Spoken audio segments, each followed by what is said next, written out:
Pascal. You are now rocking with that dude Pascal. We be going wild, Haitian in the building, so original. Got the haters catching feelings. Get your hands up to the ceiling and keep them held high, cause St. Louis is ready. Forget about it, goodbye. Hold on, we just saying hi. Five somebody, rise up weekdays. Catch us live, somebody, let's go. Good morning, everybody. Happy Saturday. Happy Saturday. Welcome to the Pascal Show. Hope you guys all doing well out there. Hope this show finds you in good spirits, because another day above the dirt is always a blessing. Let's not forget that. Let us not forget that, okay? Hopefully you guys are all doing well out there. We got some things we got to talk about, a little bit different of a show today. For various reasons. There is some serious stuff going on that happened yesterday, started yesterday, and has kind of flowed into today. And this is devastating and terrible. What a way to celebrate the nation's holiday, the nation's birthday, in such a terrible kind of way like this. I gotta be real.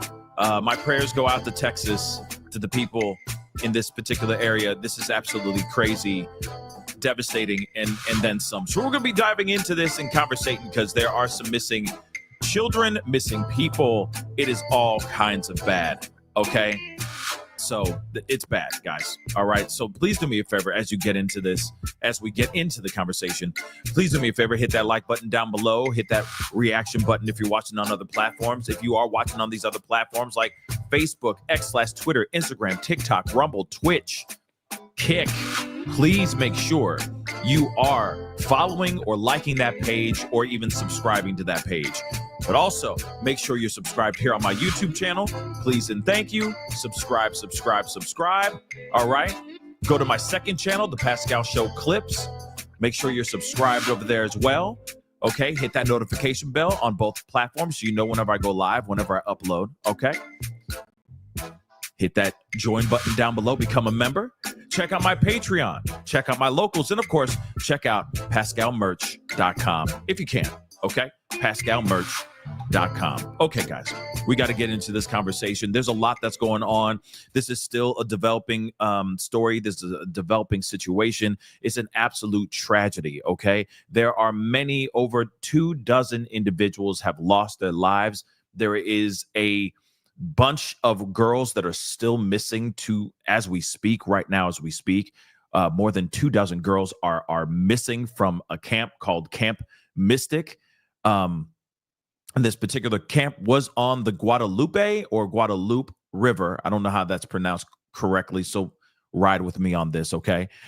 Because obviously this is all still very new news for me too, okay? I heard about this late last night, and then I woke up this morning with more information, of course. And so I wanted to hop on here and give you guys this information and talk about it with you guys as much and as best as we can. Okay. But now we understand that there are over 24 girls that were at this camp that are still missing right now as we speak. Of course, there are still a slew of other people that are still missing as well. Okay. Families, etc., still missing. Okay. Due to this flash flooding that happened in Texas. This is the wildest thing. Okay. It's the wildest thing, okay? Because, again, the fact that this happened with the Guadalupe River is absolutely mind-blowing to me. And still, there was no forewarning to this. I know some people might be asking, like, why did this happen? Why couldn't they have gotten people out quicker or sooner, right? This was a flash flood. There was no heads up. This is not like a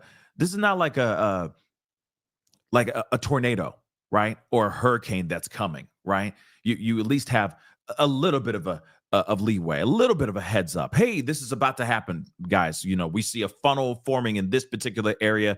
Please take cover, or please, get out of the area if you can. Huge hurricane coming through this particular part of Florida or whatever, right? This is a flash flooding. These things just come out. These things happen very quickly. They happen rapidly, and there really isn't any foreshadowing or any heads up revolving around these types of these types of natural disasters, right? So again, this is absolutely insane. And we, of course, are going to get into this. Mimi, thank you so much for the super sticker. I really do appreciate it. We have got to get into this conversation. We got some updates from New York Times. So I'm going to give you guys that. I know some of you guys are already savvy to this. You guys already know a lot of this information. But for those of y'all who don't know what's going on, we're here to talk about it, okay? Again, like I said, there massive search going on in the Guadalupe River right now as we speak, okay? And there's a bunch of people that are missing. Of course, a lot of people are very concerned about this Camp Mystic, where there was more than 24 girls are missing right now as we speak, okay? Like I used the thumbnail, and in my thumbnail, I only used 4 girls' faces. There's more than that, okay? There's way more than that. More than 24 girls are missing right now. Okay, this is absolutely tragic. And it's like I said, it's crazy that this happened on the 4th of July, right? But like I said, I don't think that they could have known what was going on. In fact, there are other interviews that I've seen where people are sitting there basically saying, like, I slept right through it. I woke up and everything was up. Everything was in. Everything was flooded. Some people are like, I didn't even know it was happening until I woke up in the middle of the night and saw everything, everything up, everything just basically flooded. It is absolutely crazy. So I can see where these girls at this campsite and of course the camp, counselors and all that, they may not have thought of anything. They may have just been like, okay, it's just really heavy rain. It's going to be fine. It's going to be over by the morning. And then, of course, flash flood happens, and that stuff happens quickly. Okay. It is very, very tragic, and absolutely terrifying if you really think about it. There's been a lot of interviews out there, people talking about this, and I wonder how the government, right, the administration, Trump administration, is going to handle this situation. Hopefully they get straight to it as quickly as possible, help out and all that. We'll see what happens, though, of course. But another natural disaster, okay, happening on American soil, right? We had massive fires in California and all that. Now we have this, right? And I know that they're still, it's not like it was back to back, but I'm just saying it's still just really, really tragic what is going on here. Okay. So let me get into this. All right. So here's the latest. Rescuers swarmed stretches of swollen Guadalupe River in central Texas on Saturday morning in a desperate search for more than 24 missing campers and others swept downstream by intense flooding. At least 27 people are already gone. 27 people so far, including 9 children, officials said. It's unclear how many remain missing. Let me repeat that again. It is unclear how many remain missing right now as we speak. Heavy rain continued to fall in counties east of the already devastated region. Officials said 27 girls are missing right now from Camp Mystic in Kerr County, okay? Southeast of San Antonio, okay? Now, they're still being unaccounted for by late Saturday morning, okay? They're still unaccounted for still to this very second, okay? Of course, parents are posting photos of their missing children online, seeking information, while others went to reunification centers waiting for news of missed loved ones. Now, there's a whole bunch of updates here, so we're going to get straight into it, and I'm going to go back a little bit. There was a press conference that happened just about an hour and 15 minutes ago. We may go and take a look at that as well. Again, this is crazy. Look at that, guys. Just peep your eyes on that. Just lay your eyes on what is going on. That is absolutely insane, right? Absolutely insane. And this is happening right now as we speak. Okay. So let's take a look at this. As the world warms, extreme rain is becoming even more extreme. Okay. That's interesting. Extreme rain is becoming even more extreme. Interesting. Okay. So anyway, Colossal bursts of rain, like the ones that caused the deadly flooding in Texas, are becoming more frequent and intense around the globe as the burning fossil fuels heat the planet. Now, I already know some of you guys are going to be like, "This is fake," global warming and climate change and all that, right? Pretty crazy, right? I get it, right? Warm air holds the more moisture than cool air. As the temperatures rise, storms can produce bigger downpours. When met on the ground with outdated infrastructure and inadequate warning systems, the results can be catastrophic. I mean, yeah, it could be absolutely catastrophic. I mean, I feel like we can all agree on that, right? And the fact that there's no like flash flood siren maybe that went off, or you know what I mean, there's no safety precautions possibly that went down beforehand, just to warn people of something like this, maybe something that needs to be looked into. And that's the other thing too. I am kind of curious, do they do that? Do they have a flash flood siren that goes off, just in case? Because some people were saying, I fell asleep, I slept through the whole doggone thing. I was asleep. I was gone. You know what I mean? And then they woke up to a flood, right? No warning whatsoever. And I feel like that's the same thing with these kids, right? No warning, no sirens, no heads up. They're thinking, okay, we're going to go to sleep. Follow the next morning, we'll be all right. Only to find out, not really, right? You're getting hit with a flash flood. So again, something to consider, right? So President Trump said late Friday that his administration was working with Governor Abbott, of Texas. It's terrible, the floods. He was on his Air Force One while traveling to New Jersey. It's shocking. When asked if his administration would provide federal aid, he said, "We'll take care of them." And I hope he stays true to that. Okay. Torrential rain pours are growing about 40 miles northeast of San Antonio. This is 2 hours ago, by the way, what this was posted, along the I-35 corridor, according to National Weather Service. The agency urges drivers to turn around as it anticipates heavy rain as high as 4 to 6 inches per hour. Crazy, guys. So sad, guys. This is crazy. Don't worry, we're going to get into some footage here and some videos here as well, but I just want to give you guys a little bit of what's going on.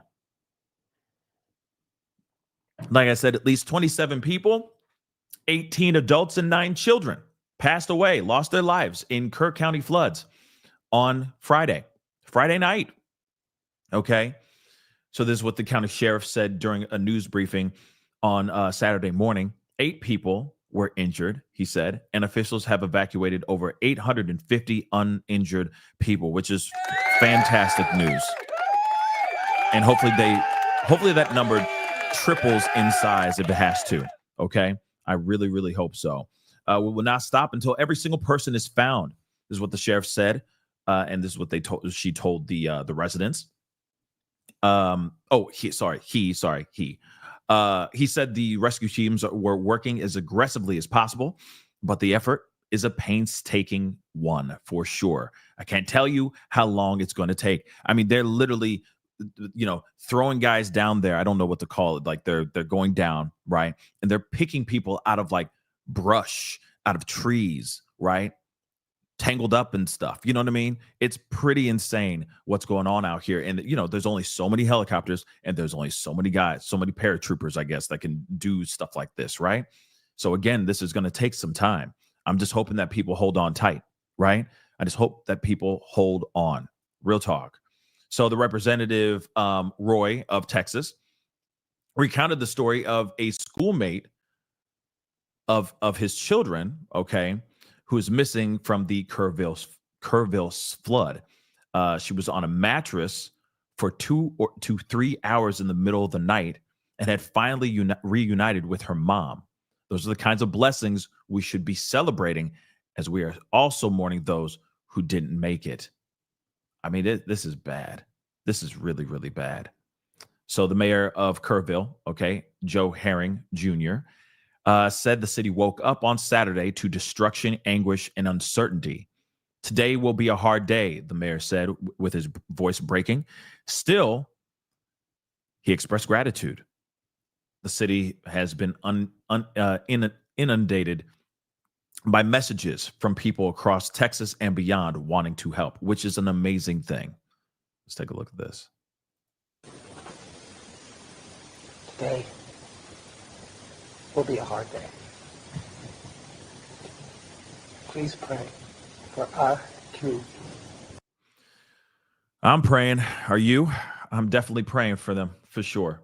This is absolutely devastating.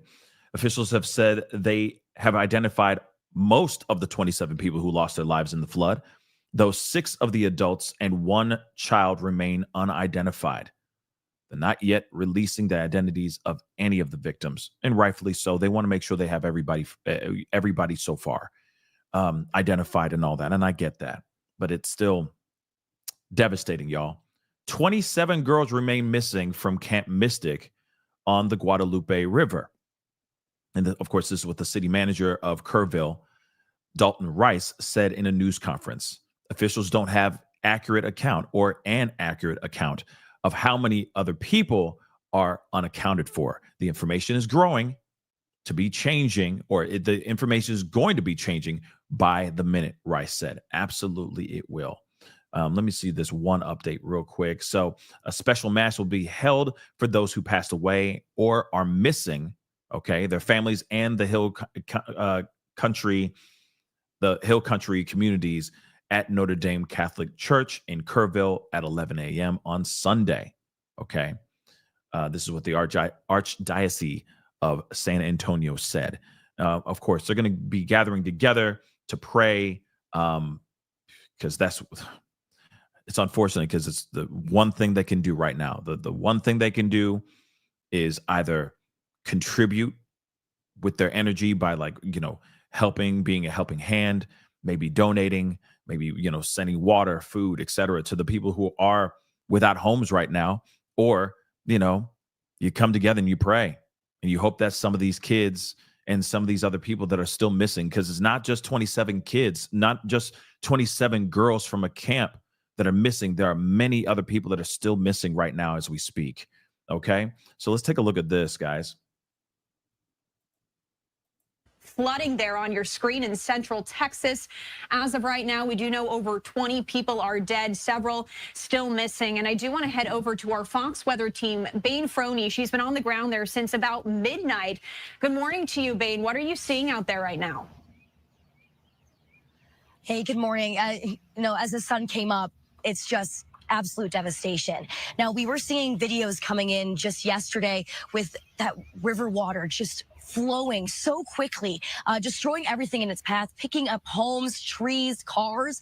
And now that river water is completely receded, and now we're seeing a lot more of that damage. I'm going to step aside so you can look behind me, because what was once a home is now completely gone, completely swept away. You can see the foundation of the home there and the front porch, and that is all that is left for this area. Even further back, damage to one home, just walls, parts of the roof completely gone, and even further closer towards the river right now, just a completely uprooted trees, just total devastation in this area. And as of right now, the main effort, though, is going to be search and rescue. As of right now, 24 people have been confirmed dead, and there are still dozens that are missing. Among those that are missing are those young girls that were at Camp Mystic. Now, this is a camp that's just along the Guadalupe River, and overnight on Thursday night into Friday morning, swept away. Dozens are still missing. So,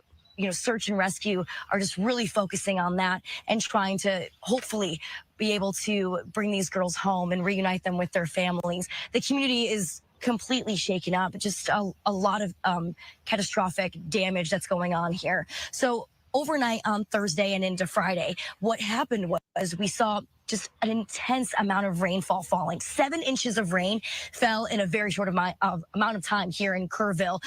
And to kind of put that into perspective for you, 7 inches, that's a month's worth of rain, and that happened overnight. And so we saw the Guadalupe River rising over 20 feet within just 1 hour. So this flash flooding happened fast, and it came with a vengeance. And it, with running water, with a running river water, it'll sweep you off your feet with just a couple inches. Imagine feet. Hold on real quick. Again, this is some crazy stuff, y'all. It is, this is nuts. Okay. And T, what's up, man? Thank you so much for the love, for being here and being, of course, a mod and all that stuff. But anyway, Texas officials have placed blame on the National Weather Service. What? For real, though? For real, though? That's insane. That's insane. Okay. Yeah. Caddy, Texas gal. Thank you so much for the comment here. We're already hearing that there's still rain. That it's still raining. It has not stopped. Okay. They're still getting hit. Also, Hollis just said this too. Thank you so much for the super chat and the heads up. Okay. Pascal, it's really bad and the rain will not let up. This is bad. Okay. It keeps coming down for the past hour. We keep getting flash flood warnings constantly. Now, here's the thing, though. With your flash flood warning, how are you getting it, Hollis?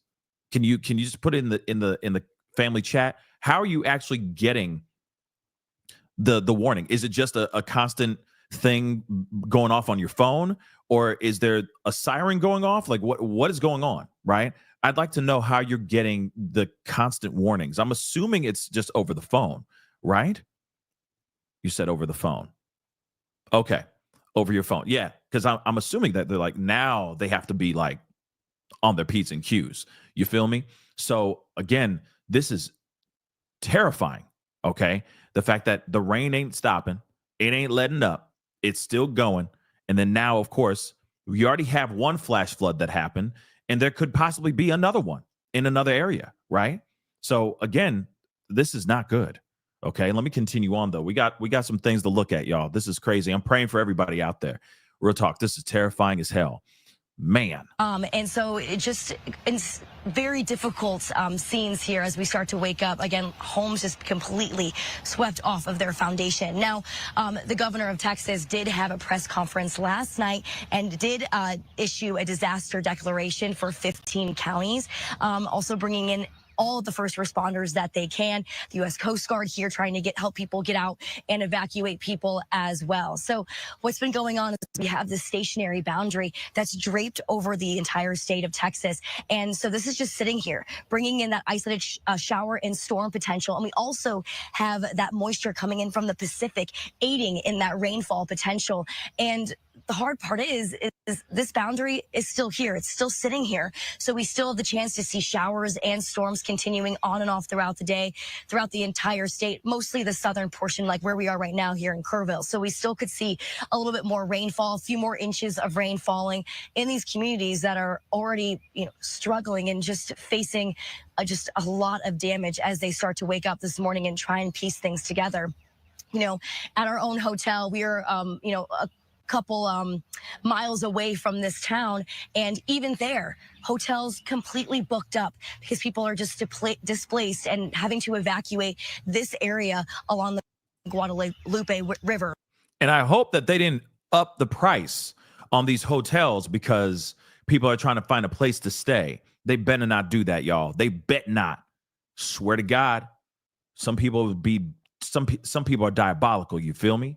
So they bet not do that to these people. If they don't, they'll be held to pay. I tell you what, there will be hell to pay. So on top of this, not only are we dealing with the damage here, but farther downstream, now we're going to start to see that water, that kind of a flood wave is what we've been calling it, moving farther downstream and going to be impacting communities farther south. And so one area, Spring Branch, their rain gauge actually rose 26 feet within the past 5-6 hours or so. So expecting flash flood warnings popping up. We already are seeing those throughout the community, and also many flood rescues, water rescues occurring currently throughout the state. We are monitoring one near Austin, Texas, where we saw even more flooding, a lot of rainfall throughout the entire state. It's not just here. It's going to be farther south as well. So as of right now, Texas authorities have said they've had over 300 water rescues and calls for help here in Kerrville alone.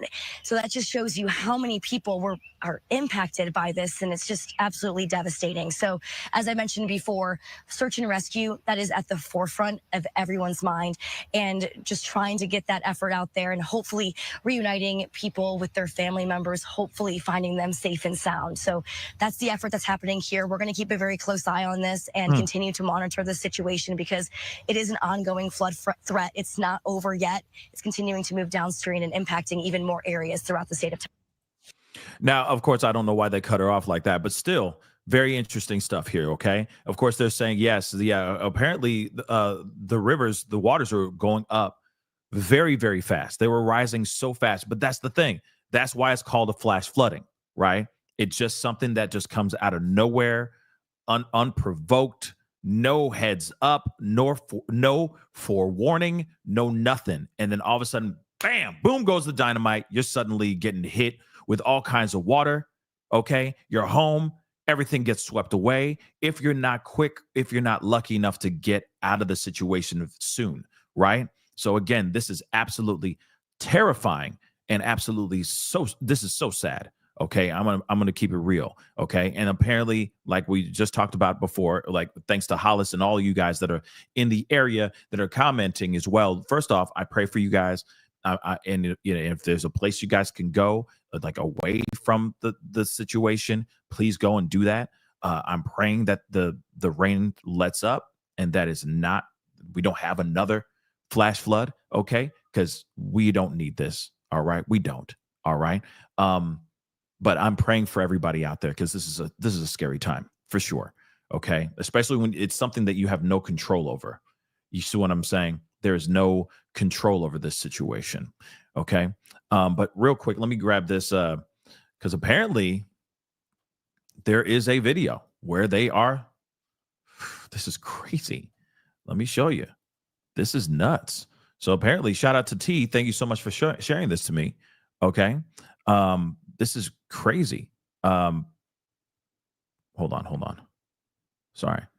I was saying a time-lapse video of Friday night to your DM. Okay, I'll take a look. Thank you so much.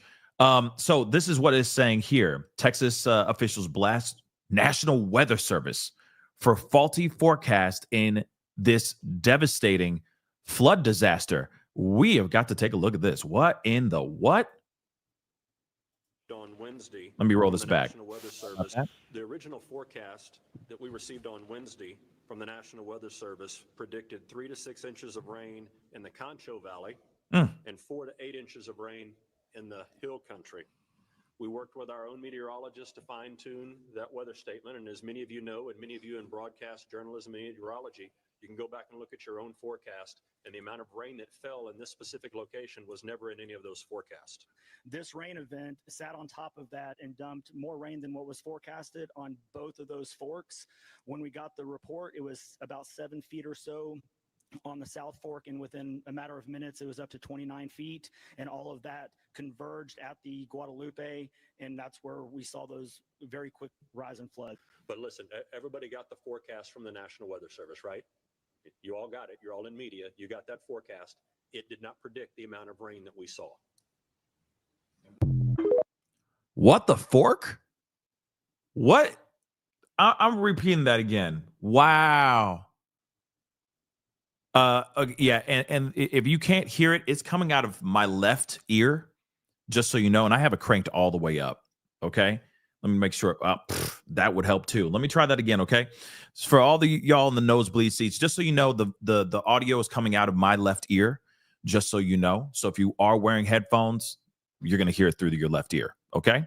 But this is interesting. And I cranked up the volume all the way up. Okay. Original forecast there we go. That we received on Wednesday. Sorry about that, guys. From the National Weather Service predicted 3 to 6 inches of rain in the Concho Valley and 4 to 8 inches of rain in the Hill Country.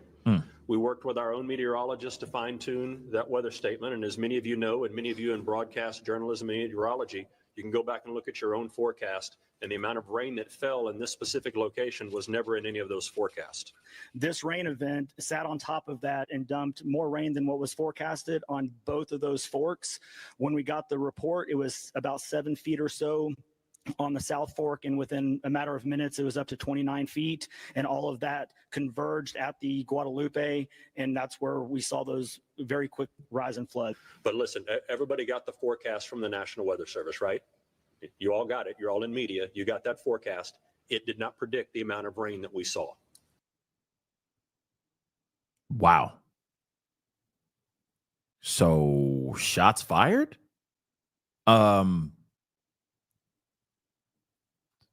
Ooh. Eesh. Okay, so this reminds me of what happened with the tornadoes recently in the Midwest, right? St. Louis got hit with a pretty big tornado. In the North City area, it got hit, right? People were really reacting to that big time. And then they were like, hey, we got to blame it on, the ones that were supposed to actually hit the button to warn everybody about this particular tornado. So I feel like it's the same situation that's happening. Like, National Weather Center said, oh, it's going to be 6 to 8 inches of rain, nothing to worry about. And then all of a sudden it's a torrential downpour and there's flash flooding. Now, here's the thing. How would they know? Can you really 110% predict the weather? It's unpredictable, right? I mean, there's times that you're thinking, oh, it's going to be fine. It's going to, it's going to be a nice, beautiful day. Suddenly it rains. You're like, wait, what? It didn't say anything in the forecast about it raining. You see what I'm saying? So again, I think it's sloppy. That's just me though. It's a little sloppy to just start pointing blame on everybody. You know what I mean? Like, I don't know if you can really blame I don't think you can blame humans for Mother Nature. Okay, Mother Nature is going to do her thing. And if she feels like letting her presence be known, it's going to happen. You see what I'm saying? So again, I don't know. I just say, hey, it's a natural disaster. This is what happened. You can't really point blame on, you know what I'm saying? It's this. Blame them all, right? So again, this is very, very, very, very tragic. And very, very interesting. Let me pull up this. I want to pull up this press conference real quick, of course, because I do want to share that as well. Also, there is an interview that I want to show too. And take a look at this. Hold on. Let me get to show you guys this first. Just some people going through this. Okay. Talking about the experience. Husband swept away while camping. Wife still missing. Okay. This is that interview. And please do me a favor. Oh, first off, Ashley, thank you so much for the super chat. I really do appreciate it. They said that they didn't sound the siren to cause mass chaos. People would be trying to leave in cars at once. More lives would have been lost, apparently. So that's why, Ashley, yeah, what? So they go, we're not gonna hit the siren. We're not gonna do this. Flash flood warning. Nope, we're not gonna do that. We're just gonna, if it hits, it hits. If it hits, it hits. Because we don't want a mass exodus. We don't want chaos while people are trying to get out and get away. What? That makes no earthly sense. If you knew it was about to get bad, you hit the damn sirens, you let people know what's going on, and you pray for the best. That's it. So if that's the case, that is some sloppy work. Okay? That's definitely some sloppy work. But blaming it on National Weather Center, come on. That's sloppy too. I think so. I truly do. Okay. This is bad. Okay. And I don't think there really is anyone to full on blame. Okay. I truly don't think that there's someone to really point a finger at. This is a tragic situation. First off, if they knew that this was happening or it was about to go down, yes, I feel like they should have just hit the siren for sure. That's where they messed up. But to predict that this was going to go down, come on, y'all. Right, Nicole B? Just blame it on DEI. Okay. How about this? The Milli Vanilli. Actually, blame it on the rain. Just blame it on the rain now. Okay? Because this literally is the rain's fault. It's not human. It's the rain. Right? This is the reason why there's all this water in there. It's the rain. I just don't think you really could have predicted this. Okay? This is the reason why it's called. This is why it's called a flash flood. Yeah, blame it on Doge. Blame it on those damn migrants. Okay? Them damn migrants made that whole flash flood go down. Come on now. Come on. Pointing the finger at everybody instead of let's just figure out what the hell's going on, right? But Emily, I'm good. How are you? On Kick. Hello. Thank you so much for tuning in on Kick. I appreciate it. Let's take a look at this interview. Okay, so husband swept away while camping,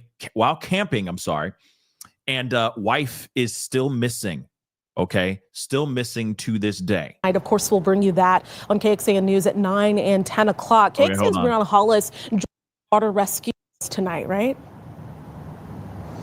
Yeah, Jen, and honestly, it was a really heartbreaking interview. My heart goes out to this man and his entire family. He says he was camping with his wife just upstream from where we are when the floodwaters took him away, and he is still looking for his wife, and he is unfortunately just one of so many people in this position tonight.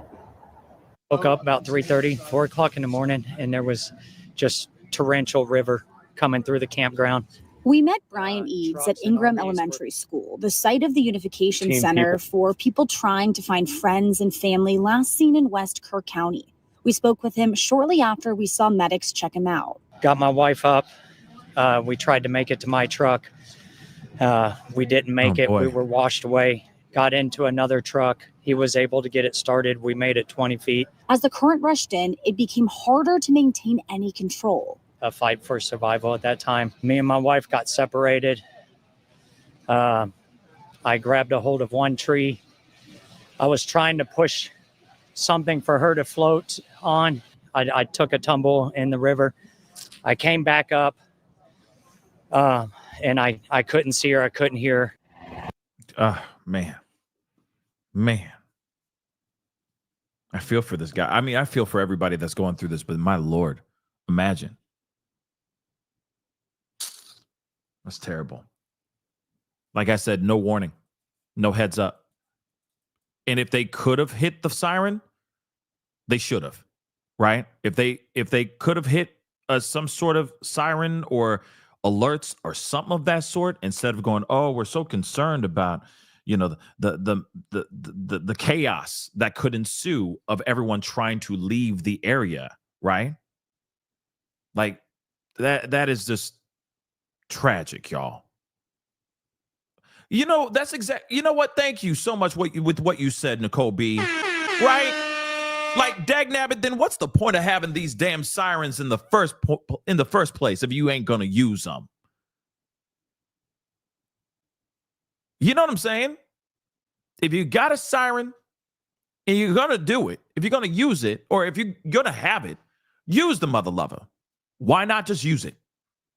Could save a whole bunch of lives. Sure, it may be pandemonium, it may be absolute chaos, but at the same time, maybe you can save more people. What about those kids, y'all? Damn.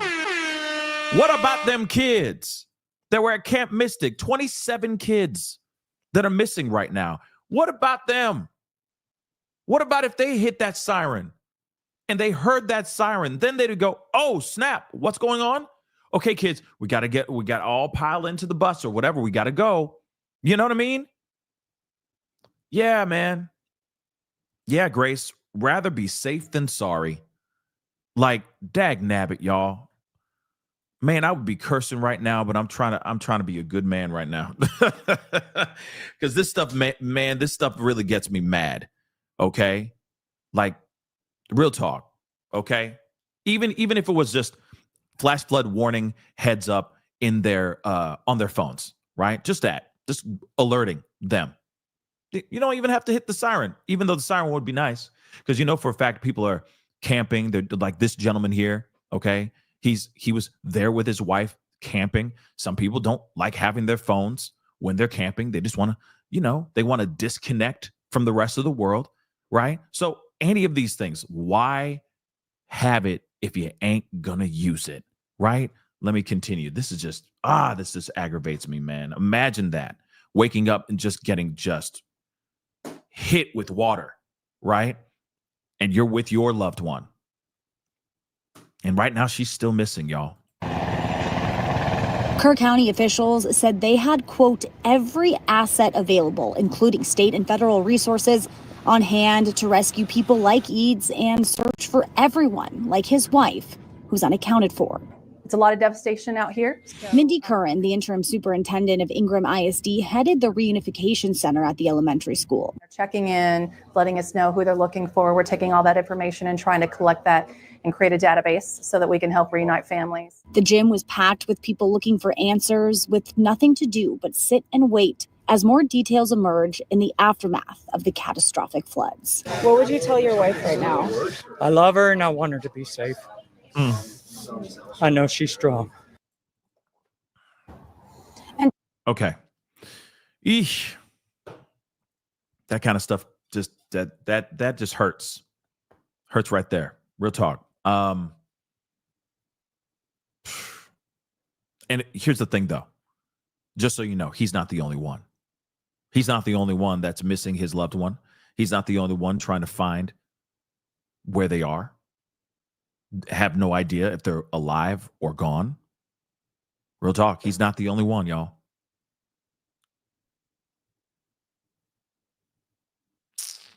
To give you guys a quick look at what conditions are like now that the floodwaters have gone down and receded almost back to normal, you can see just how strong those currents were. That is a piece of metal wrapped around a huge tree. And over here, this is a cut stone that clearly doesn't belong in this area. And I want to go kind of crouch by it just to give you guys some frame of reference of how big and heavy these things are. Just another sign of how strong these floodwaters had to be able to move all of this. Imagine that, y'all. My Lord. Okay, this is no joke, right? This is intense. Okay? This is really intense. I mean, so imagine waking up and just being overwhelmed by water. Okay? Overwhelmed so much that it's moving stones, right? It's that powerful, that intense, right? Terrifying stuff, y'all. Terrifying, right? But let's continue on with I'm gonna let her cook. I think there's a little bit more here. I'm gonna let her cook a little bit more.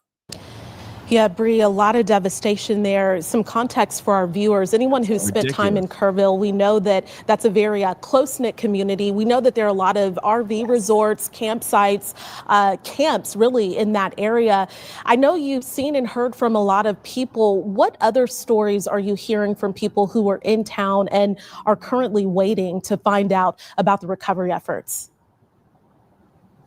Honestly, the main thing is something that we have addressed already, which is the concern for these campers. When I went to the reunification center, that's what most of the people there were waiting for. They were coming up to me, seeing me in our KXAN logo, asking if I had any information. And we, of course, don't want to speculate. So we've been waiting on getting that official information. When our photographer, Tim, and I were down here getting ready to speak with you guys at 4:30, some people drove down, coming, asking us, just hoping that we had some kind of information on that. So I would say that is what is the most top of mind for everyone here right now. All right.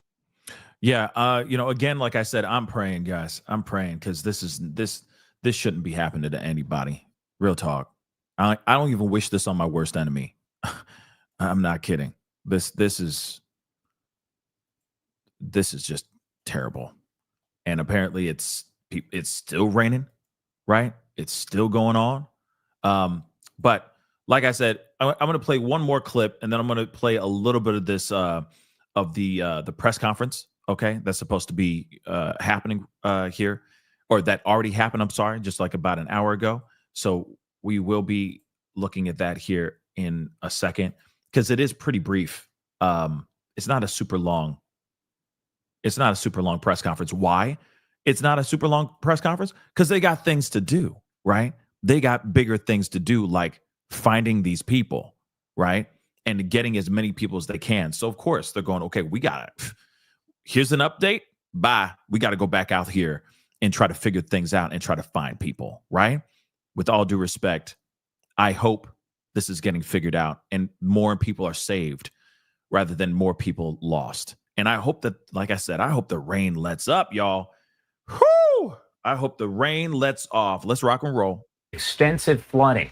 Sadly, we have learned that the death toll does continue to rise as a result of that extreme flooding that they've seen over the past day or so. I do want to head out there live and bring in Mike Tobin with Fox News, joining us here with the latest information. Mike, thank you so much for being here. I know a lot of the information is fluid, but officials are releasing more and more and have over the past hour or so. They have over the past hour, and I can tell you in the past hour, we've also seen the helicopters overhead. And one of the things that was released by the city manager is they're now going to go old school with boots on the ground. You can see behind me a lot of the banks of the river that are now exposed because those floodwaters have receded. They're going to put people out there simply walking up and down the river. They've got information from locals as far as where debris does collect when it floods, and they're going to look in there for victims and hopefully some survivors. We know that 27 people now, that's the official number of people who died in this flash flood, and 27 people are missing is the one solid number they have about people missing, and those are the girls who were at Camp Mystic, the all-girls Christian camp, and they have lost contact with the outside world. Some bodies have been located. They're going through the very delicate and sad. Yo, look how fast that water's going, y'all. Whew, my God. My God. And look how high it is, too.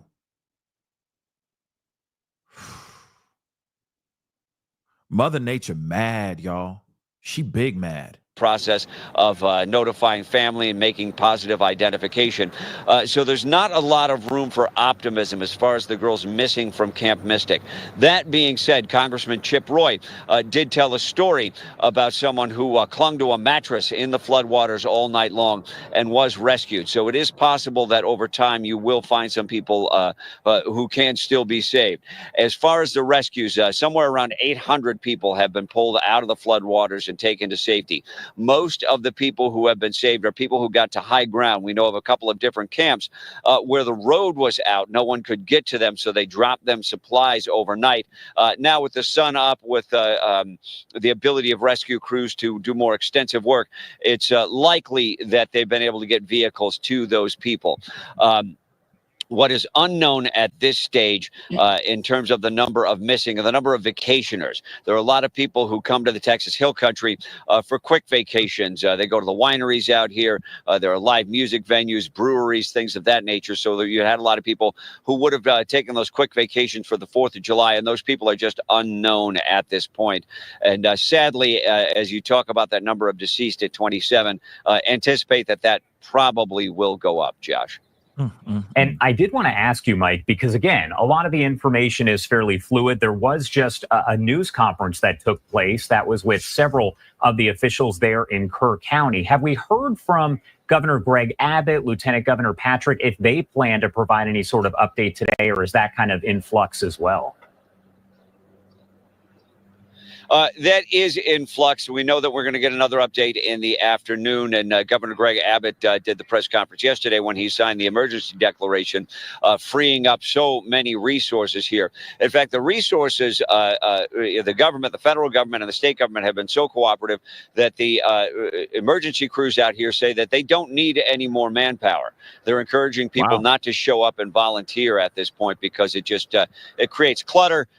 And then when you start talking about people who are putting drones in the air, it can actually become hazardous to the helicopters that are working the area. And that's interesting, too, that they're saying, like, we have enough people.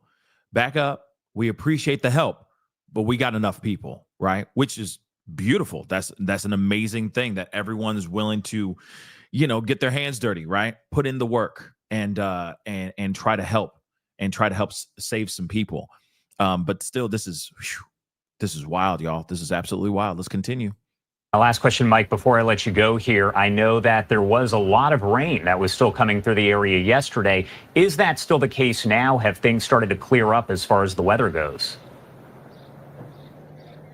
It has started to clear up as far as the weather goes. It's been kind of misty out here all day long.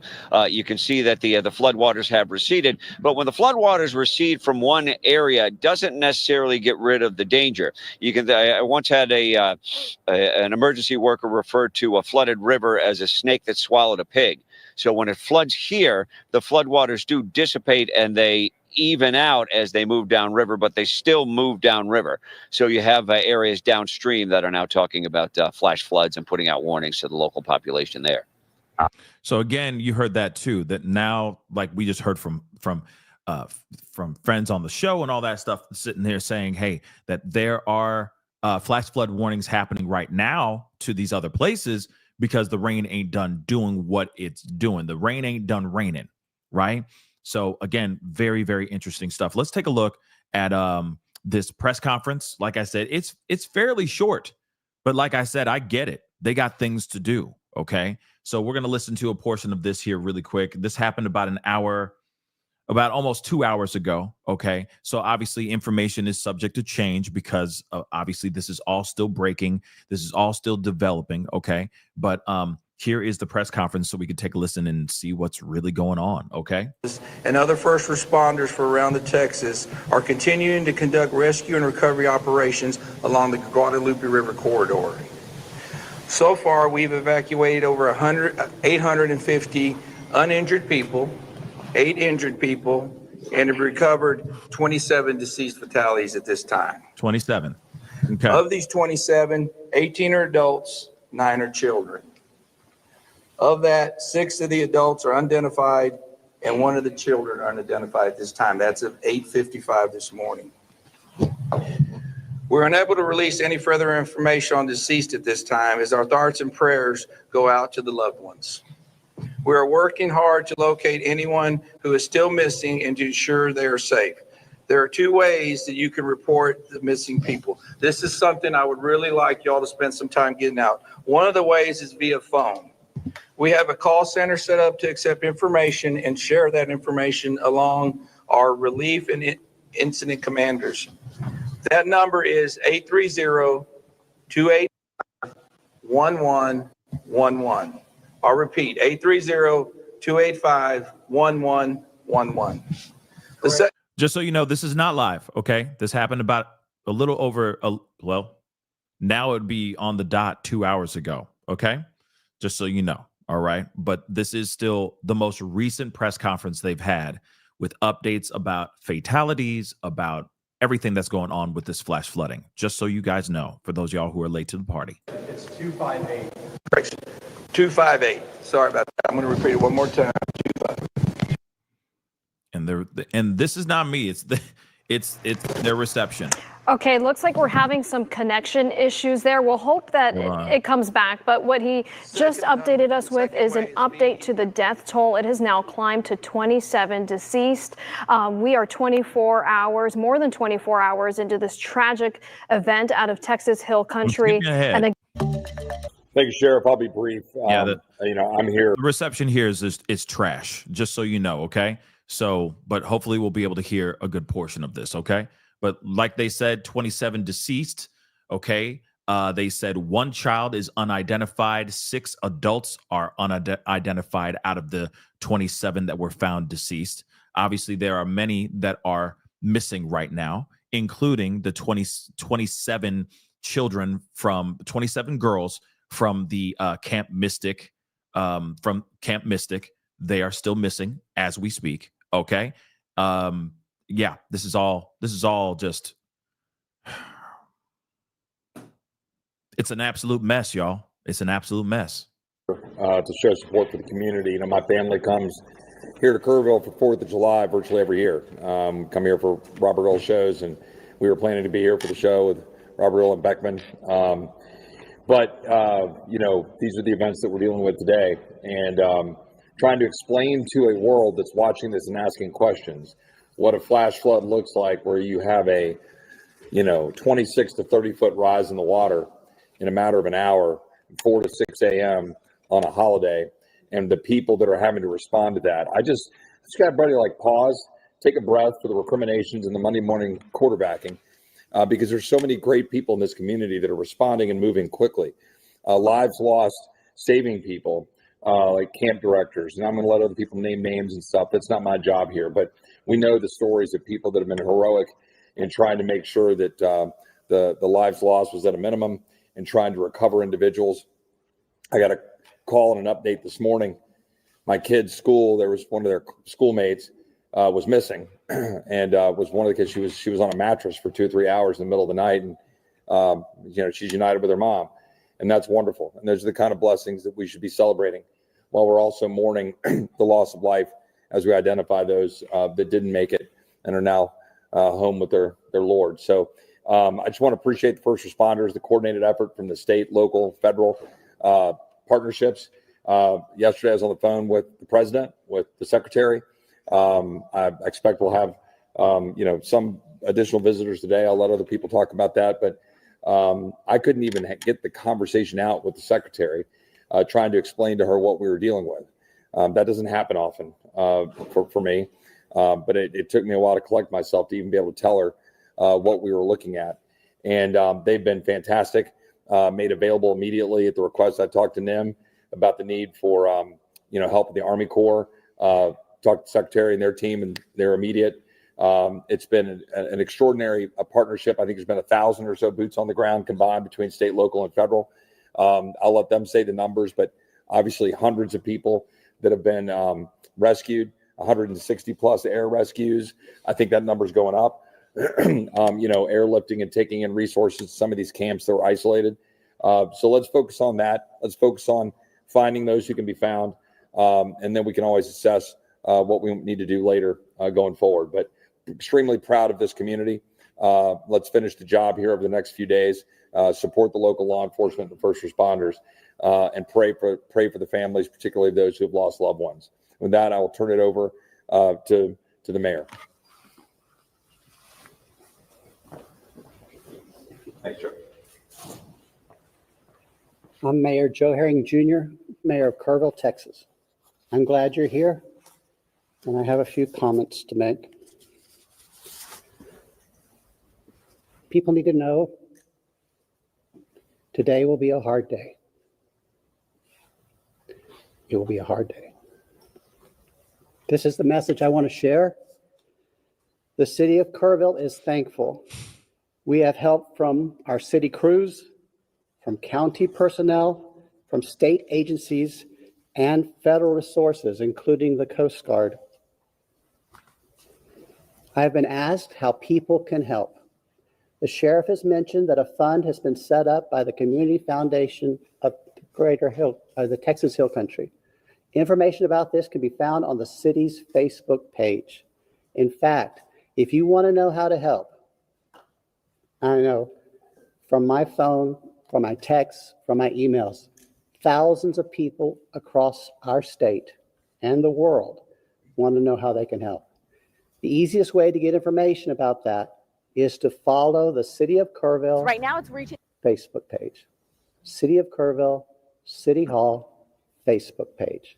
They have done an admirable job of making sure all resources and all information is available, not only to the citizens of Kerrville, but to the citizens of the world. I'm thankful you're here. Today will be a hard day. Please pray for our community. Thank you. Next up is City Manager Dalton Rice. Thank you, Mayor. Dalton Rice, the city manager for the city of Kerrville. Just wanted to give a couple updates on operations. Operations did continue through the evening. We used specialized equipment with a lot of helicopters trying to identify any areas that we could find, heat sources or whatever. So operations did continue throughout the night. Obviously, the water did recede into this morning. I do want to encourage folks with road damage, even though a road may be open, please use extreme caution. If water does get under the road, we are seeing a lot of debris, a lot of asphalt that is washing up, so there could be some other damaged areas. We did start boots on the ground operations about 8 a.m. this morning and started about southwest of Hunt, so southwest of Camp Mystic.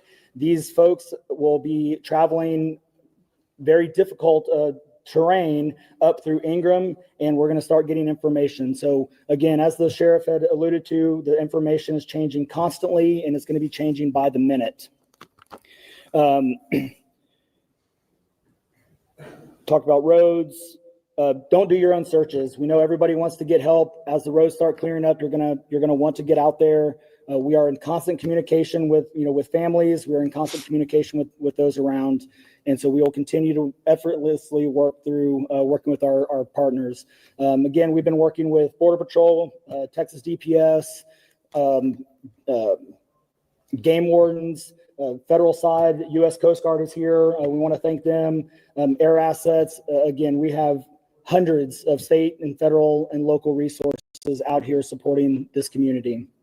We do have grief counselors out there, so if there's anybody that needs any support, please don't hesitate to reach out as well. We still are operating shelters. Shelters are the same ones that we gave out before. Good news is a lot of the shelters have gone down in numbers, so there's either been those that have been reunited or kind of moving on. A couple of locations we had 18 girls in there that had been reunited with their families. We're down to about 4 that we're working on reunification as well. So reunification efforts are continuously ongoing from the missing person side. Here over the next few hours, we're going to be putting more information out there as far as missing persons, on how to contact if you have somebody that is missing or a loved one. Y'all have the camp number right now. We are continuously working on the other missing person side. The best way that I can sum this up is we have the known, which is the 27 potential missing campers that we're looking for now. The unknown is how many people were here locally, visiting, on vacation, doing other things in the community that we just do not have numbers. So these numbers are going to change throughout the day. And with that, we will take 5 questions. Hopefully they'll get this on point here. This is when the make their way up. Across this entire area, it's probably about a 17-kilometer stretch. They are going to be in very debris terrain, very difficult, challenging contours along the riverbanks. So it is a very harsh environment. We are doing what's called a primary search, which is basically a very quick search. But when I say quick, that is up, down, sideways. They're turning over as many rocks as they can, culverts, up in trees. They are looking at every possible location, and then we'll start going into a layered approach, or what we also have from the locals, which has been a really great resource. In the floods that we have, there are known collection points where debris tends to collect along the riverbank. We do have intel on what sites and locations those are, so we can also put additional resources into those collection sites and start getting a more focused approach on that. We've seen a lot of tragic flooding. We've seen a lot of tragic flooding in central Texas over the past few weeks. There are so many people, I know this is so early, but there are so many people already asking, what can be done to stop the loss of life? We saw 13 in San Antonio. We have seen an unknown number, but at least 27 here. They're scared. Yeah, it's a great question, and I think that's a question that we definitely need to answer at some point in time. Right now, our focus is on the search and rescue efforts, making sure that we get these families out, get some closure, where we can. And so I think that is a great question that we need to ask ourselves. But right now, we want to focus on search and rescue operations. Are there still rescue efforts going on right now? Yes, we are. We have been in continuous search and rescue operations. Again, this river, even though it started in West Kerr, this goes all the way down through East Kerr County and it's continuing on, to the southeast. So yes, search and rescue operations are continuously ongoing, and we'll continue to update on that. One more question. Where are you finding these folks right now? Active rescues this morning. Are they stuck in an island of land? Where are they? Typically rescues, if we do find them, they're going to be in trees or we find them, either on high ground. Again, most of the rescues that we are having at this point in time are other camps. So we have a lot of camps and they are all accounted for, but they are isolated because of road damage. So we know where they're at. We're getting them food, water, resources. And now it's a matter of just getting them safely across, low water crossings or other areas to other shelters. So About these kids. We know that there's missing kids, there's pictures and there's names and all this stuff. Are you going to give a list of the names of the kids? Absolutely not. We are not going to give a list of the names. We want to protect, those families and their information. The other thing I want to point out, and thank you for bringing that up, these families are getting bombarded with spam calls and spam information. So we want to keep the kids' information and these families' names out of any public, light, to give them the opportunity to grieve and to make sure that we give them the best possible resources that we can and get them reconnected as soon as possible. So some of them are, and some of those have been a great help as well. So yes, it is a double-edged sword, but we need to work through it. So our next one will be at 2:00 and we'll give updates then. Thank you. They got another one they got another update in 45 minutes, I think. Or maybe not. Hold on. Let me make sure. Let's see. Hold on. Because it's 2 p.m. They said they're going to do another one at 2 p.m. Let's see. Hold on. I'm gonna look at some things here, but real quick, okay, guys. So they're going to do another one at 2 p.m. Okay. I don't know if it's Central or Eastern Standard Time. I think it's Central, if I'm correct. So again, there's that update. Okay. Again, this is all just really, really bad. Hold on. Let me just check something here really quick before we go into more.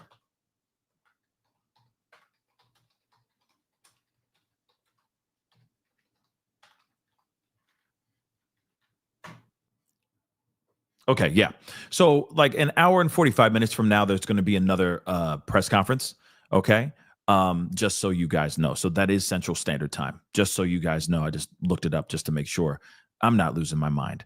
Okay. And I have the information correct. So I got a couple live updates I want to share with you guys. Of course, there is also a time lapse, which I'm going to show you guys first.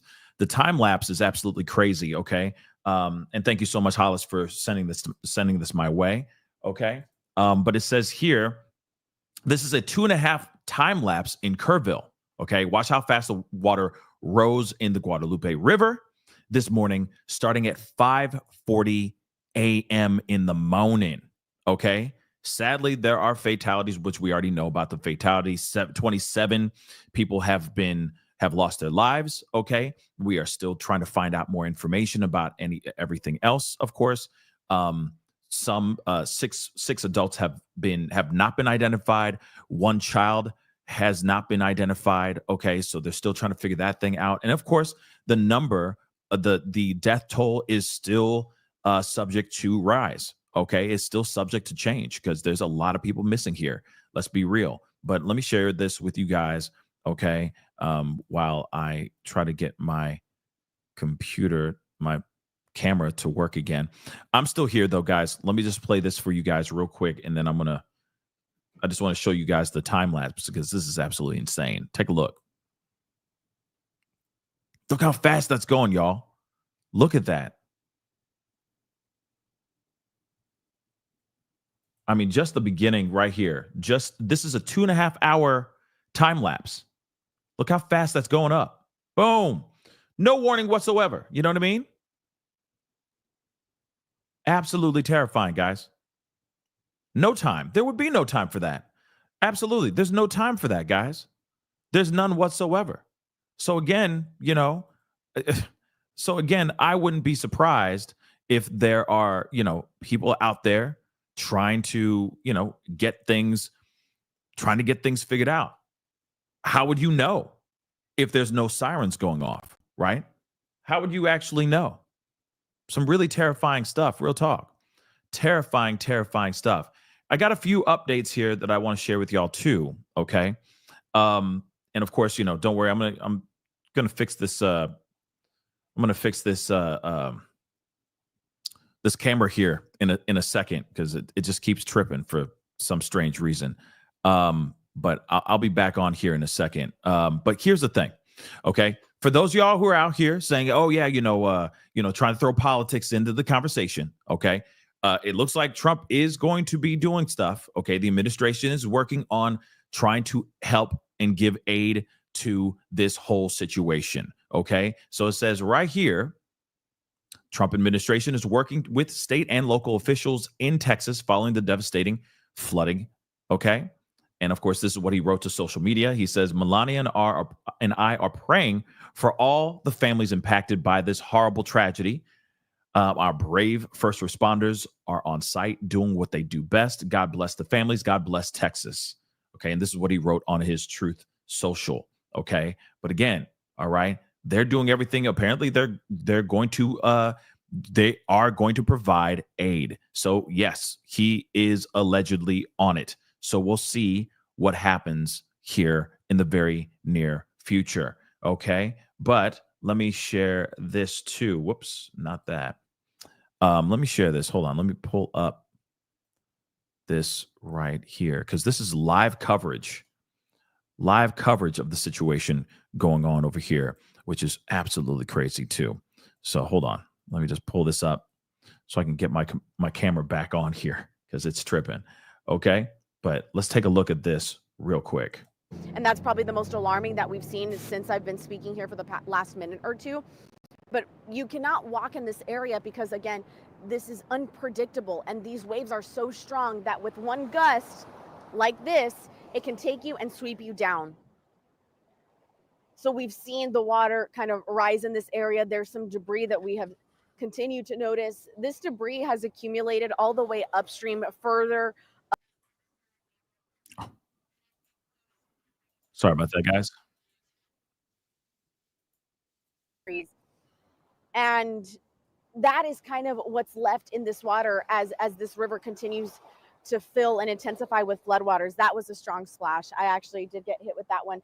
See, these are getting quite intense. This is spilling over into this pedestrian walkway, and this is intense. But luckily, we're not seeing it stagnant above these green handrails where we'll have to evacuate. But these waves are coming in intensely that at some point it's hitting me with water. And that was an intense one that we've seen. So essentially, pedestrians are not able to walk in this area because of how powerful that water is moving in. So that's just, again, an indicator for you. I wanted to kind of give you a visual of how strong this water is right now at this moment. Let's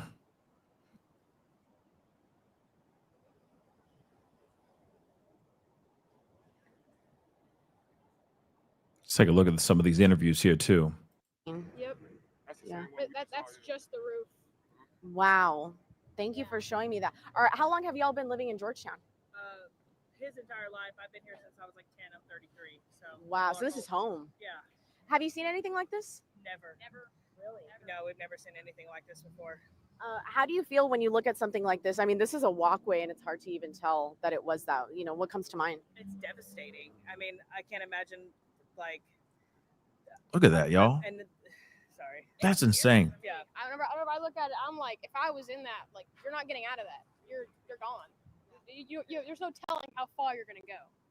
And it's just scary. I wouldn't want to be over there. It's scary to think of the people that have been caught in it, if there's anybody been caught in it. Like, if anyone falls in, they're gone. Yeah. When you see how powerful it is, and like looking at that, building that you had shown me that's completely underwater, is this surprising to you? Did you notice that much rainfall pouring in? I did not. I knew our backyard was very flooded. We had like 9 inches of rain in our backyard, but once we came over here and saw this, Steph. I don't even know. I have no words. I'm speechless. I've never seen that much in my life. And this is home for you. When you think about the flooding that Georgetown has seen at some points, how does this compare? I've never seen anything even remotely close to this ever. I mean,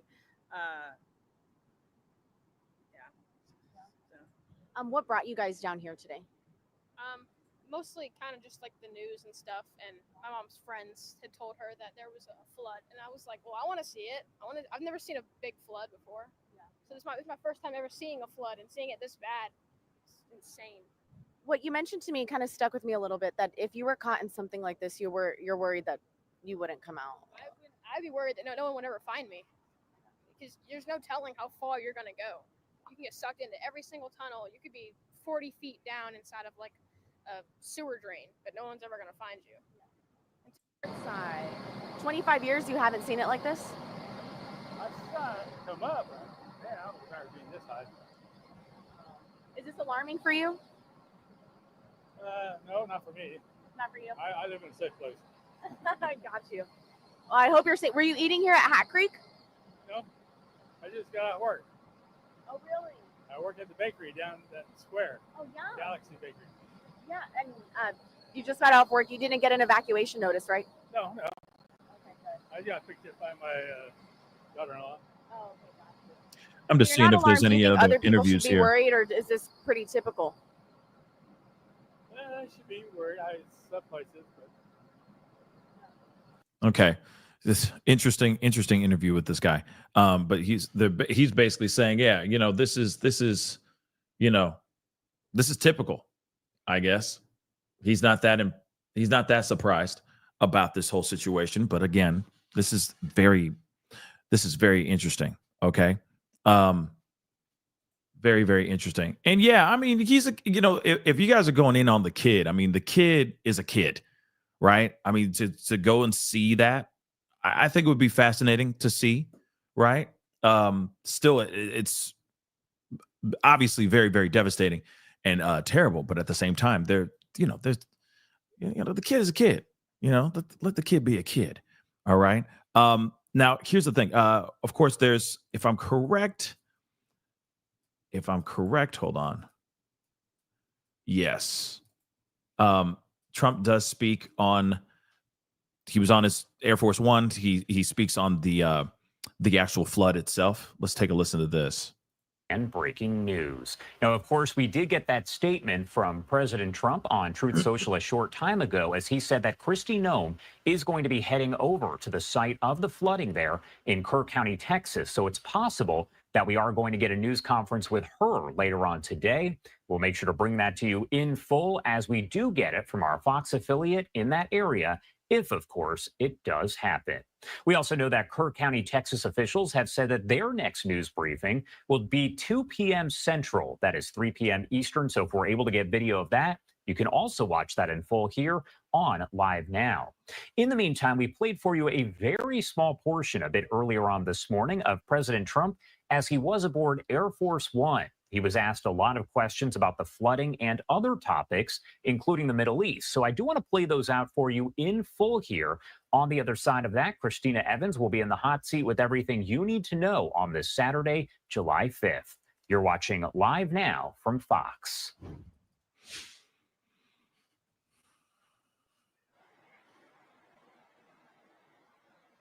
everybody. So we had a good day. It was an amazing little party at the White House for lots of people, but just a great 4th of July. We have some busy things to do tomorrow. We have a pretty busy period of time. The economy is doing great. The country is doing amazing. It's on the right track. In fact, right track, wrong track came out, I guess, the first time in 28 years that they said we're on the right track. I don't know why it was so long, but we're doing very well. Anybody have any questions? Oh, that's terrible. The floods? It's shocking. They don't know the answer yet as to how many people, but it looks like some young people have died. Federal aid for the... Oh, yeah. Sure. We'll take care of it. We're working with the governor. It's a terrible thing. What's your reaction to your boss and the response to your peace proposal? They said they gave you a positive response. They said they gave me a positive response? Yes. Well, that's good. I mean, I've heard that, but they haven't briefed me on it yet. I think they're going to be positive about it. We have to get it over with. Hamas we have to get it over with. We have to do something about Gaza. We've been doing it. We're sending Okay, he's talking about Israel and Gaza deal, the Israel and Gaza deal, but we're going to move on from that. Okay. But again, he's saying that they're bringing in aid to the people out there in Kerrville. Okay. Again, this is all very, very tragic. There are a lot of people that are going out of their way, restaurants and all that are starting to make sandwiches and trying to help out the community, which I think is really, really amazing, and definitely needed, especially with everything that's going on. Let's just be completely real. So 1 second, guys. I want to pull up a few more things. Just trying to get these things down. Also, I do have some super chats, so I'm going to grab these really quick too. Hollis, thank you so much for the love. It was totally unpredictable here. Camps were in session. 4th of July weekend, of course. So it's like a trifecta of everything that could go wrong, will go wrong, I guess. Okay. It was a recipe, and I don't cook. It was bad. All these things put all in the same situation, all at that particular moment, in that particular situation, all at the same time. It was a trifecta of all bad things, right? Happening. It's crazy, right? Glitter, thank you so much. Pascal, for those who want to donate to relief efforts, I recommend the Y'all Squad. Donations are even tax deductible. The Y'all Squad shows up. So Glitter says the Y'all Squad. Please go and check that out. I'm assuming it's y'allsquad.com. I don't know. I'll look it up here in a second here. But definitely, I also would just be not sitting here saying that they're not real, okay? But I would just be cautious because you know that there's a lot of people out here that build up scams for the sake of scams. So if you are going to donate, make sure it is an actual site or a group organization that is legit. That's one thing for sure. And I'm not sitting here saying that the Y'all Squad's not real or that it's a scam. I'm not saying that at all. All I'm saying is just be sure to know where you are going in, contributing, right? Where you are going and donating your money, okay? Because people out here, there's some diabolical people out here that will just try to scoop a bag real quick over a tragedy like this, for sure, okay? Madam, thank you so much for the love. I appreciate it. Most folk aren't trained to respond quickly in fight or flight situations. Been there, done that with flash floods. You never forget the smell of the stagnant H2O and the dead bodies. Yeah, I mean, I can only imagine. Man, that's quite the experience, I'm sure, right? Crazy. Maggie, thank you so much for the love. I appreciate it. Why were the youngest closest to the river? I have no idea, but that's a very good question, right? Why were the youngest closest to the river? I don't know. That maybe, I don't know. That's a very good question, though. Real talk. That's a very good question. Restored Faith, thank you so much for the super chat. I really do appreciate it. Thank you for your coverage and for speaking the truth. God bless you, and God bless you too. Thank you so very much. Hollis, thank you so much. You sent me the video. I saw it. And so I showed the time lapse, time lapse situation. If there's another one, I'll take a look at it here in a second. A lot of information flying all over the place, right? So again, I'll look at it when I get a second. Robin, thank you so much for being a member for the past 2 months. I appreciate it. What's up? Hello to you too. Okay. Thank you so much for the greetings. Lynn, thank you so much for being a member for the past year. I appreciate it. 1 year anniversary, good and tragic stories. You always have truth in your coverage. You are appreciated, sir. Thank you so very much. I really do appreciate that. Thank you so much for the comments and the support and the super chats and all that. But let us continue on, which we need to get into one of the top stories or the top topics of this situation. Just like that super chat that I just received, that is the main question, which is why? Like, how did this happen, right? And of course, this camp for children right next to or very near to a river. What is this all about, right? Why would that happen? I'm not trying to say I'm not trying to throw out conspiracies or anything. Nah, we got better things to do than do that. Okay. But it is a curious situation, right? But we still got to talk about this. Okay. There are over 27, okay, nearly 2 dozen, okay, young girls that have been confirmed missing from this Christian camp over these devastating Texas floods. Okay. This is very real. So new details have revealed about some of the young girls who remain missing after devastating floods hit Texas this week. So at least 24 people have lost their lives in Kerr County. Now we're understanding that it's gone up to 27 people. Okay. And one person has passed away in Kendall County after the catastrophic floods hit central Texas on Friday, 4th of July. Okay. So they had a press conference. They said 23 girls remain unaccounted for. Okay. Out of the 750 from the Camp Mystic, a Christian girls only summer camp near Guadalupe River. Now, here's the thing. This camp could be nearby. It may not be right on the river. You got to remember, this thing just went out and just hit everything in its path. So it could be, a little ways away from the river. You see what I'm saying? And still got hit. Again, that's still a possibility here. Okay. So, wow. The floods in the river caused it to reach its second highest height ever. Wow. One of the girls currently unaccounted for is Hadley Hannah, 8 years. She's 8 years old from Dallas, Texas. So this is what the mother told WFAA. Hannah's father, is currently on the ground searching for her in Kerr County. Eloise Peck and Leela Bonner of Dallas also remain missing. Okay. So this is Eloise and Leela, both missing right now as we speak. So this is Hadley Hannah, Lainey Landry, and Kelly Ann Lytle. Now, I will say this is just the tip of the iceberg of all the girls that are missing right now. Okay. We heard in upwards of 27 kids, 27 girls from this camp are missing right now. Okay. Still have yet to be found anywhere. All right. So again, let's continue on. So a bunch of other girls are missing. Of course, the families are praying for their kids to be found. Still no answer as to where they are and if they're still alive, right? Let's take a look at this. Take a look at ABC News here covering this. Oh, I did not mean to do that. Hold on. I did not mean to do that. Hold up, guys. That is very annoying. Flooding in central Texas, at least 24 people killed, and the urgent search going on right now for more than 20 girls missing from a summer camp completely destroyed by the raging waters. ABC's Maria Villarreal is on the ground there in Kerrville, Texas. Maria, good morning.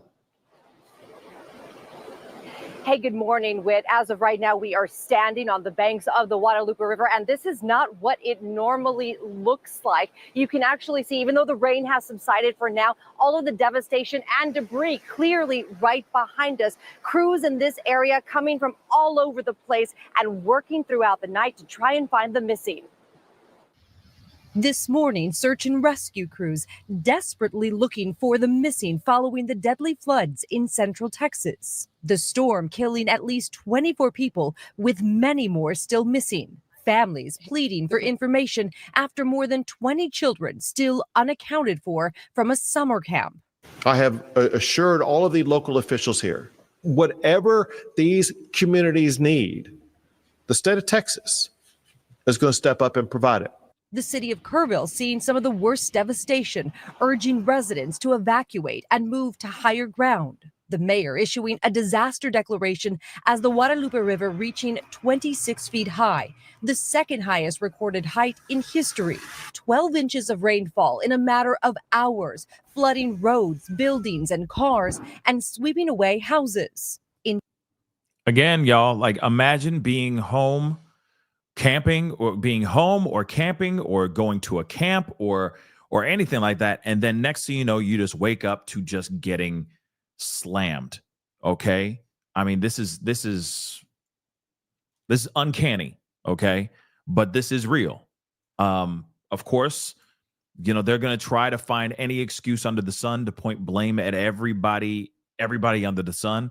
But I don't think that this is something that you can just stop. Like, this is not something that you can just predict.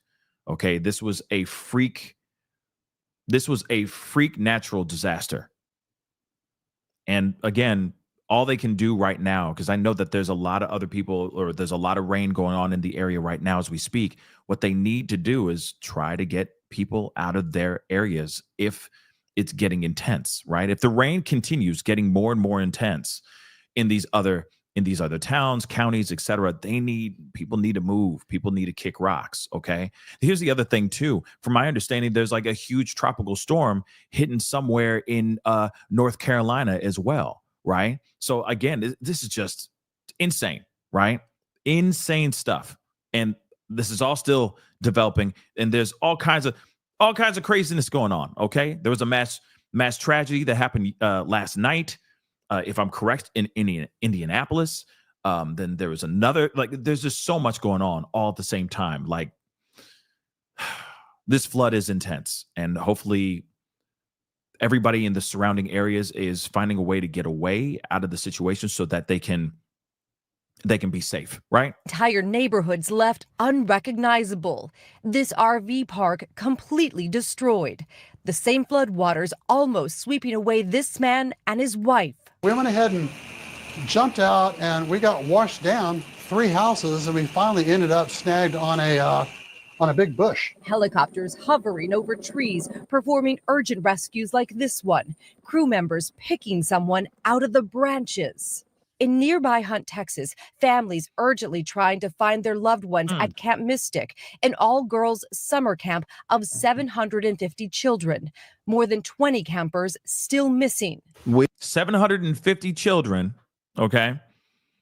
And around 23 to 20, we were hearing reports of 23, 27 kids. I'm just going to say 27. 27 kids still missing out of the 750 kids that were actually staying and spending time at this particular summer camp. Absolutely devastating, guys. We will stop at nothing to ensure that every asset and person and plane and whatever is needed is going to be involved in the process of rescuing every last person. The camp was evacuated after flooding hit the Guadalupe River, and while some parents have been reunited with their children, others continue to wait for answers. The family of one camper, 10-year-old Greta Toronzo from Houston, telling us that their daughter is still missing. Please pray for our community. This is a hard day, and there will be hard days to come. Absolutely devastating, obviously, for this entire Look at that rain. community Look and at also that water. for the families of the missing. Yo, I'm sorry, but I got to pause this. Look at the water, man. Look at that water. That is intense, y'all. And some of them are actually posting pictures just like this with their names and information of many of these campers trying to get the word out there of what their children look like, trying to aid in the rescue and the search any way they can. Meanwhile, officials are warning this community that more rain is on the way for later today. Janae? Just unimaginable heartbreak for those families, Maria. Thank you. Let's bring in Cheryl Scott from our Chicago station WLS. And Cheryl, what can you tell us about this flooding? Yes, and more flooding expected throughout the morning into the afternoon. Hold on. When was this posted?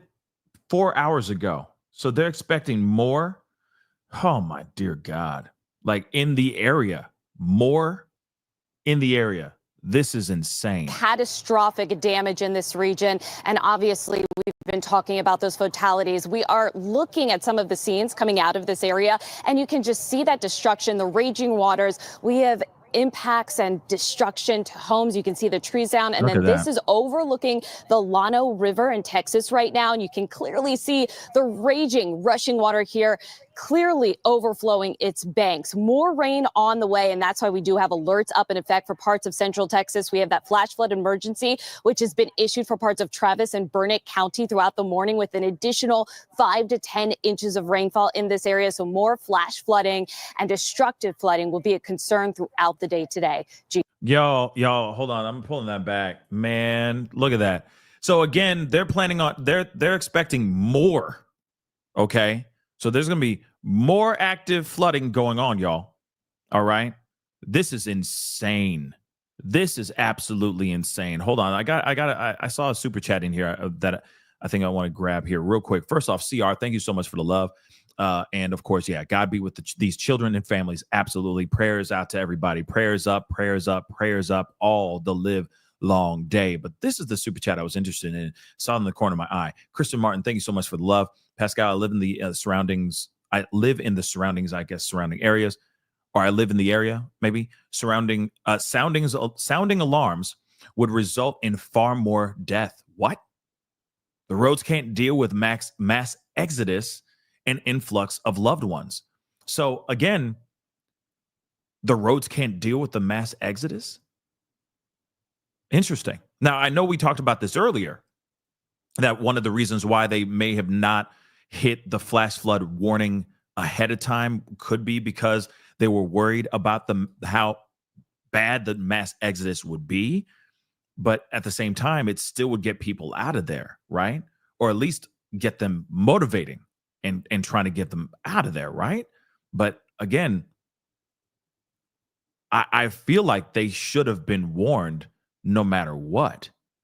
And it's up to them if they want to stick around and stay or if they want to kick rocks. You got to remember too, guys, like we've seen these kinds of situations a million times before. And you'll see people who are crazy enough to stick around. They'll be like, I'm fine. I'm staying right here with my house. I'm fine. I'm going to stay right here with my RV and my dog named Skip. Real talk. We've seen that copious amounts of times, right? Shoot. Didn't they show like the last hurricane that hit Florida? I don't remember the specific area that the hurricane hit, like the specific area that the hurricane actually passed through. And I don't remember the name of the actual hurricane. Maybe it's Helene. But anyway, remember the people that were sitting there, like they were doing a whole special or like, a whole piece on showing people that were going to stay and sit through the hurricane. Wasn't there a dude that was staying in his boat? He was living in his boat and he said, F it. I'm staying right here. I ain't going nowhere. Y'all can run. I'm staying right here in my boat. And I'm going to sit through this hurricane, right? So again, part of me is like, some people are just going to be crazy enough to stick around, right? Like I said, people were like literally trying to make viral videos of them holding up the American flag in the hurricane, with the hurricane winds going, or holding up the MAGA flag, or, you know what I mean? Like just crazy stuff. Y'all remember that? And the guy was fine. The guy who actually ended up staying in his boat, he was fine. He lived through it, right? So again, there's going to be people who want to, pack up their stuff and kick rocks. But then there's going to be other people that are going to stick around. And I feel like at least have them, or at least, respect that they have the right to either stay or go, right? Now, I just saw this, Kristen. Yes, the roads are literally washed away. Now, if they are literally washed away, that's absolutely terrible. But imagine if they were able to give a heads up ahead of time, maybe before these roads were washed away. Maybe they could get out of the situation sooner rather than later. I'm just saying, I feel like they should be giving people the choice. Here's the flash flood warning. It's about to get bad. You can stay or you can go. And then maybe people, maybe it'll be 80-20, right? 80% of people will leave and 20% will be wild enough to stick around and stay home, right? Remember the fires that happened in LA? They were saying, please, everyone, mass exodus, please leave, please leave, please leave. And then what happened? There were some people that were sitting there hosing their homes down for as long as they could. Because they're like, I'm not leaving. I'm staying right here and I'm going to protect my house, right?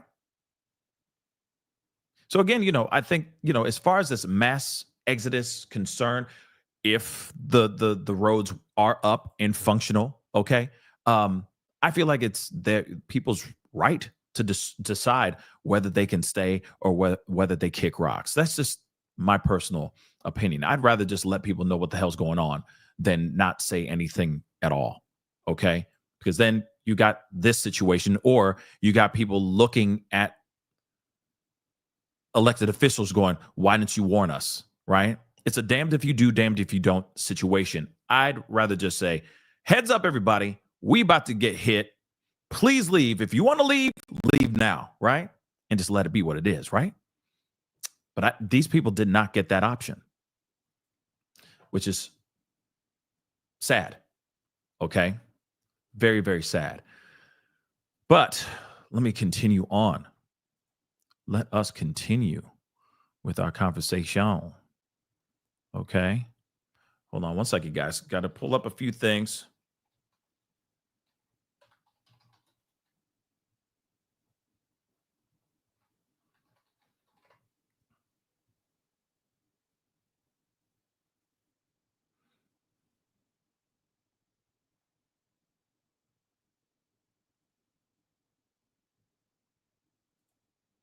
So there are families all over the state, including several here in North Texas, hoping to hear good news about their missing loved ones. And Fox 4's Peyton Yeager is in studio tonight with more. Peyton. Hi, Heather. We know families of the Camp Mystic girls who are they're stationed at a nearby elementary school in Ingram, where the rescued girls will be dropped off.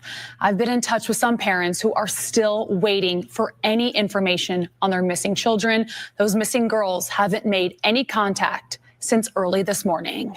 Hours of agony for panicked parents of children at the all-girls summer camp, Camp Mystic in Hunt, Texas, after catastrophic flooding along the Guadalupe River. Around 7 Friday evening, Texas game wardens announced they made entry into Camp Mystic with vehicles and were bringing campers out. Lieutenant Governor Dan Patrick announced just hours earlier the summer camp housed more than 750 girls, but around 24 campers were still unaccounted for. Among the missing, girls from North Texas. This includes Eloise Peck on the left and Lila Bonner on the right. Both are from Dallas. Also from Dallas, 8-year-old Hadley Hannah. Her father is on the ground in Kerr County. Also, Fort Worth Mayor Maddie Parker posted to X, "We have Fort Worth families impacted specifically by missing girls at Camp Mystic." As search and rescue efforts continued on Friday, desperate family members rushed to the flood zone. A Burleson family made the trip to Kerr County, hoping to find Joni and Robert Brake. The couple staying at an RV park off the river where cabins were washed away. But they haven't made contact with families since the early morning hours. Debris floating in the river, so you never know what's floating. If it's a tree, we've seen RVs, we've seen refrigerators. Elizabeth Copeland is from Prosper. Her family traveled to a Kerrville RV park to celebrate the 4th. It now looks like this. Yo, that's crazy, guys. The Copelands are safe, holding their boys tighter tonight. Trying to keep your kids calm in a very chaotic situation. And back to the missing campers, I've been hearing from families from Houston, San Antonio, and also Beaumont who haven't heard from their children either. It's a very fluid situation. But for tonight, those parents, they are sitting and waiting at that elementary school in Kerr County. Yeah, I feel for all the people out here. This is scary stuff, y'all. This is scary stuff. And again, like I said before, this is all still developing. This is all still developing information. And I'm really hoping that we get some answers here very, very soon, because this shouldn't be happening. Not like this. But I think like I said, I think it's sloppy for them to point the finger at situations. I think that there should just be a universal moment of accountability, right? That maybe, hey, there's certain things that could have happened but did not happen, and therefore it is what it is, right? And focus on actually getting the people home safe rather than wasting time pointing fingers. That's just my personal opinion. But again, like I said, we're gonna talk about that more as time goes on. Let me grab a few more things. I'm actually trying to see if there's any live coverage, going on, and I still haven't heard or seen anything as of yet. But let Let me pull up this video here too. A local update from officials in Central Texas right now. 27 dead, 18 adults, 9 children. The update given there. Congressman Chip Roy also on hand said that 160 plus air rescues have been part of all of this. The mayor of Kerrville, Texas, joining that press conference saying, "Today will be a hard day. Please pray for us." With that, we are now joined by Texas Lieutenant Governor Dan Patrick, who's here with us.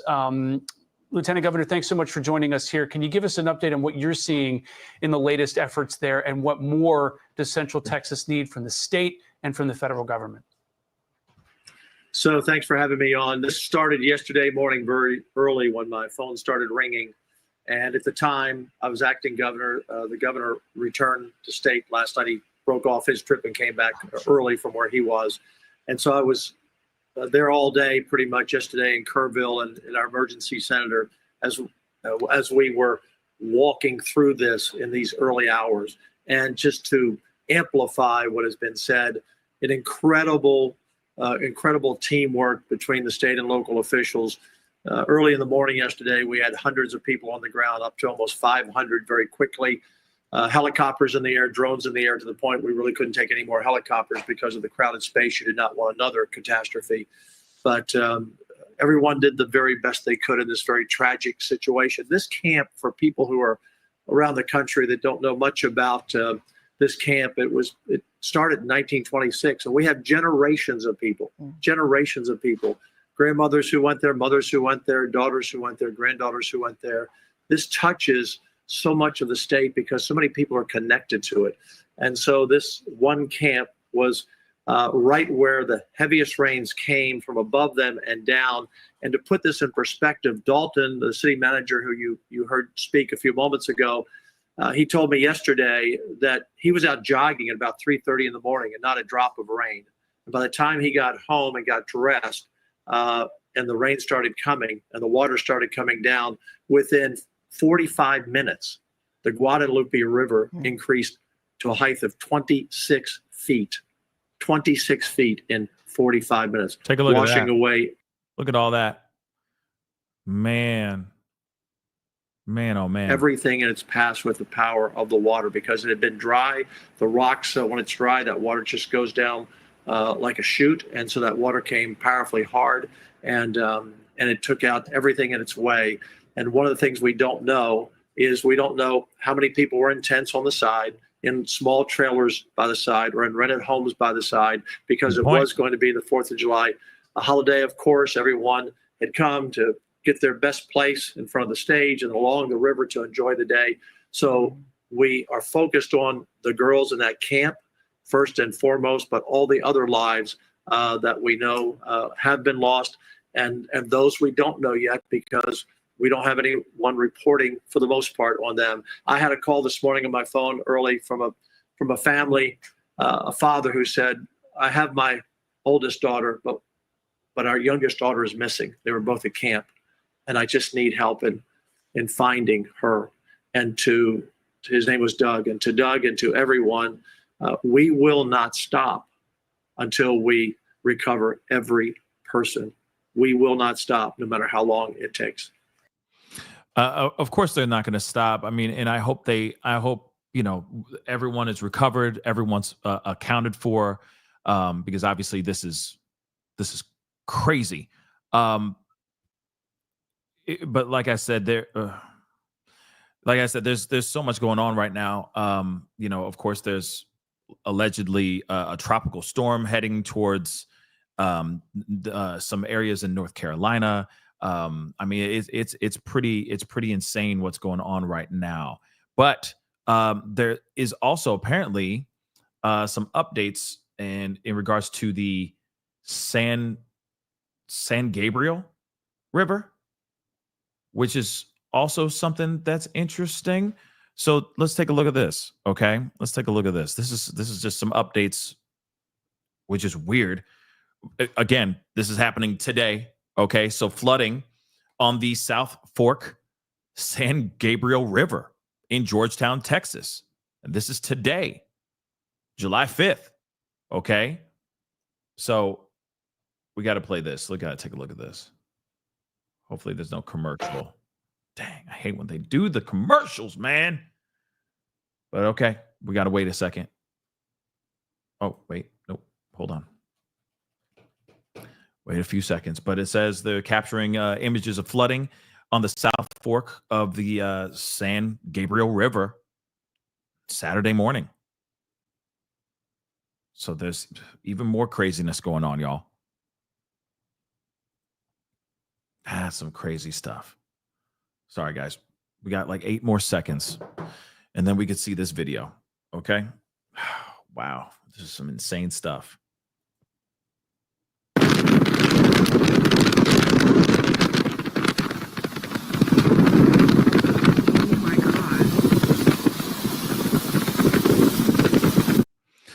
This is what's going on. It ain't over yet. Okay? It's not done. Okay? It's not done. David Hendricks, I appreciate you saying that. Thank you so much. Thank you so much for the comment and being a part of the conversation. This is crazy, y'all. This is absolutely crazy.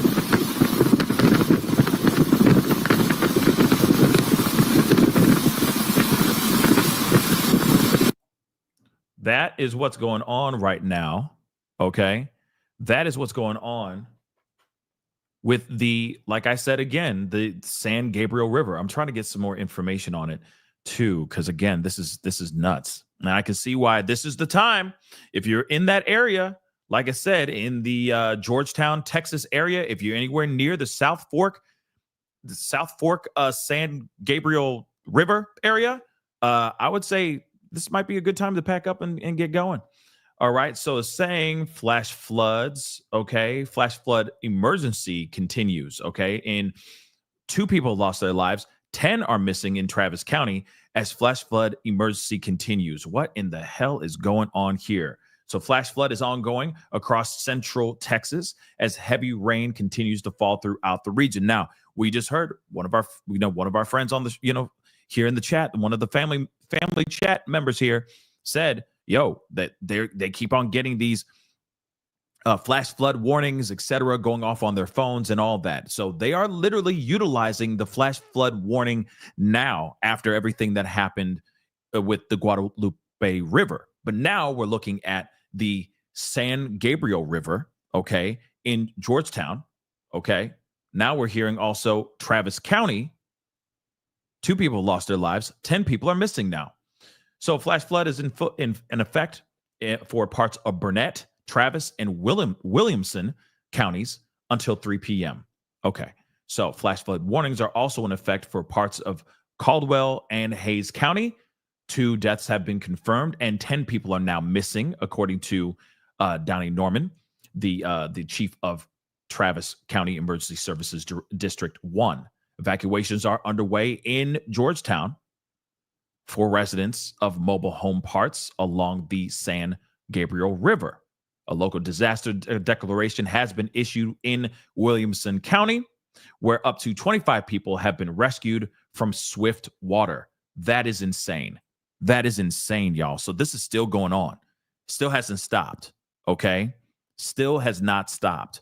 Again, let me grab this. Hollis, thank you so much. Guadalupe has 6 dams. Sent you a photo. All of them is in Kerrville. Dude. Yeah. I'm going to pull that up here in a second. This is not good. Okay. You got Kerrville. You also have Williamson County. You have Caldwell County, Hayes County, Travis, Burnett. Okay. You have all these areas that are all getting hit with flash flood warnings, flash flood emergency. Okay. So a firefighter was swept away in floodwaters in Burnett, okay, County. According to emergency management officials, crews are currently attempting to locate the firefighter. Oh, more than 100 low water crossings have been closed, okay, across the area. This is insane. Please no commercial. Please no commercial. Jeez. Okay. So anyway, so it says there's reports from San Antonio Street in Center Point, Kerr County, okay, where crews are, hold on. Let me just pull this up so we can see this. This is in Center Point, Texas right now.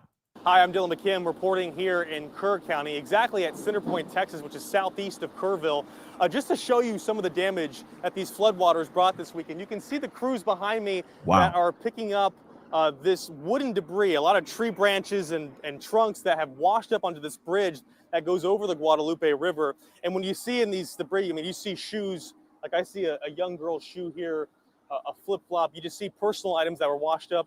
In fact, show you some really extreme damage. A house was washed up along this river and thrown into the side of this bridge, completely destroyed.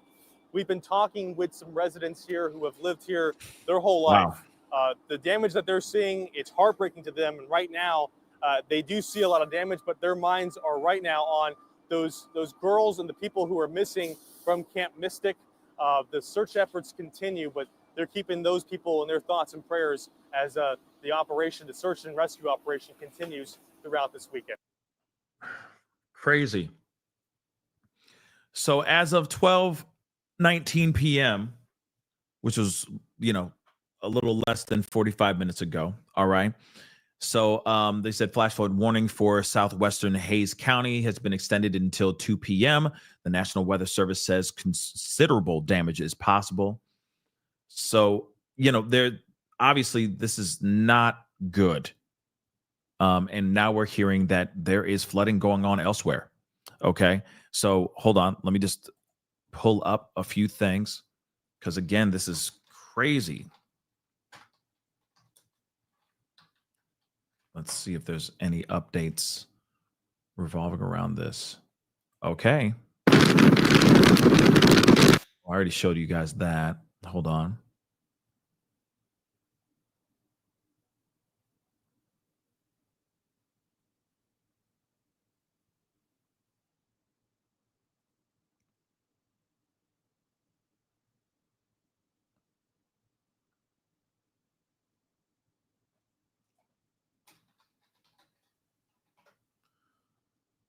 I'm just checking a few things here real quick.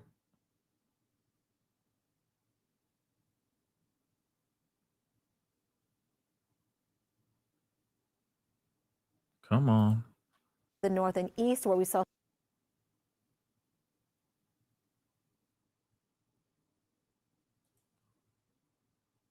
Let's see what's going on here. Right now, it's an active scene. It looks like the police behind us are closing off the road, so it's just some flooding. Back, you are looking at Joe DiCarlo, meteorologist Joe DiCarlo has come across some flooding. Hi, Joe, where are you and what are you seeing? Hey, Marisa. Yeah, we are here on 281 on the Borgfeld exit in Timberwood Park. And as you get off 281, you're on the frontage road here before you get to Borgfeld, and there is flooding over the road. And there is a residence just to the right here. You see them trying to bring in their groceries. They were telling us that someone that does live there here, they're trying to bring them their groceries, but they were swept down their driveway because of the floodwaters. Wow. And this road right now, you cannot get across to get to Borgfeld. So we do have police coming from behind us right now. They're likely going to close off this road. I'm not sure. They're going to try to evacuate the residents that live right here. There is floodwaters also to my right here under the bridge. And then you have the flooded road in front of me. So right now it's an active scene. It looks like the police behind us are closing off the road. So it's just us in this vehicle here that is currently trying to bring their groceries in. But hopefully we're trying to get them out. We're going to... That's crazy, again, y'all. They were swept. They were swept down their driveway. Right now the rain has calmed down a little bit. So it looks like they're trying to bring the groceries in, but right now it's a very dangerous scene as the waters are rising right now. This road is inaccessible, and we are making sure these people are going to be okay. So right now that's the current scene here in Timberwood Park. So that's where the car landed after it was swept down the driveway? No, the car was not swept down. The person that lives in the house just to my right, he was swept down his driveway. I'm not sure if he slipped and went down. That's what they told us, that he went down his driveway. He was swept down his driveway. I'm not exactly sure what they're planning on doing right now because they're moving the groceries to the side if you can't get to the residence. I'm not sure exactly what they're trying to do, but that's what they told us right now. So there is one gentleman to the right of where you see them right now. That's a residence that was supposedly swept down his driveway. And then you have this car here with groceries. I'm not sure if it's a DoorDash or something like that. And we do have a police officer. Which is wild to me because who would DoorDash right now? You know what I'm saying? Like, I get it. People need to eat. Okay. But in this particular situation, especially when there's flash floods happening everywhere in this specific area, why would you be DoorDashing right now? And then who would actually answer that call? You feel me? Like that's a ballsy individual. Yeah, man. Let's you need your creamer and your eggs and milk and your loaf of bread. I got you, bro. Like that's crazy. Okay, that is crazy. Now, somebody was asking about the National Guard. I have yet to hear anything about that. Okay, I have yet to hear anything about that so far. So again,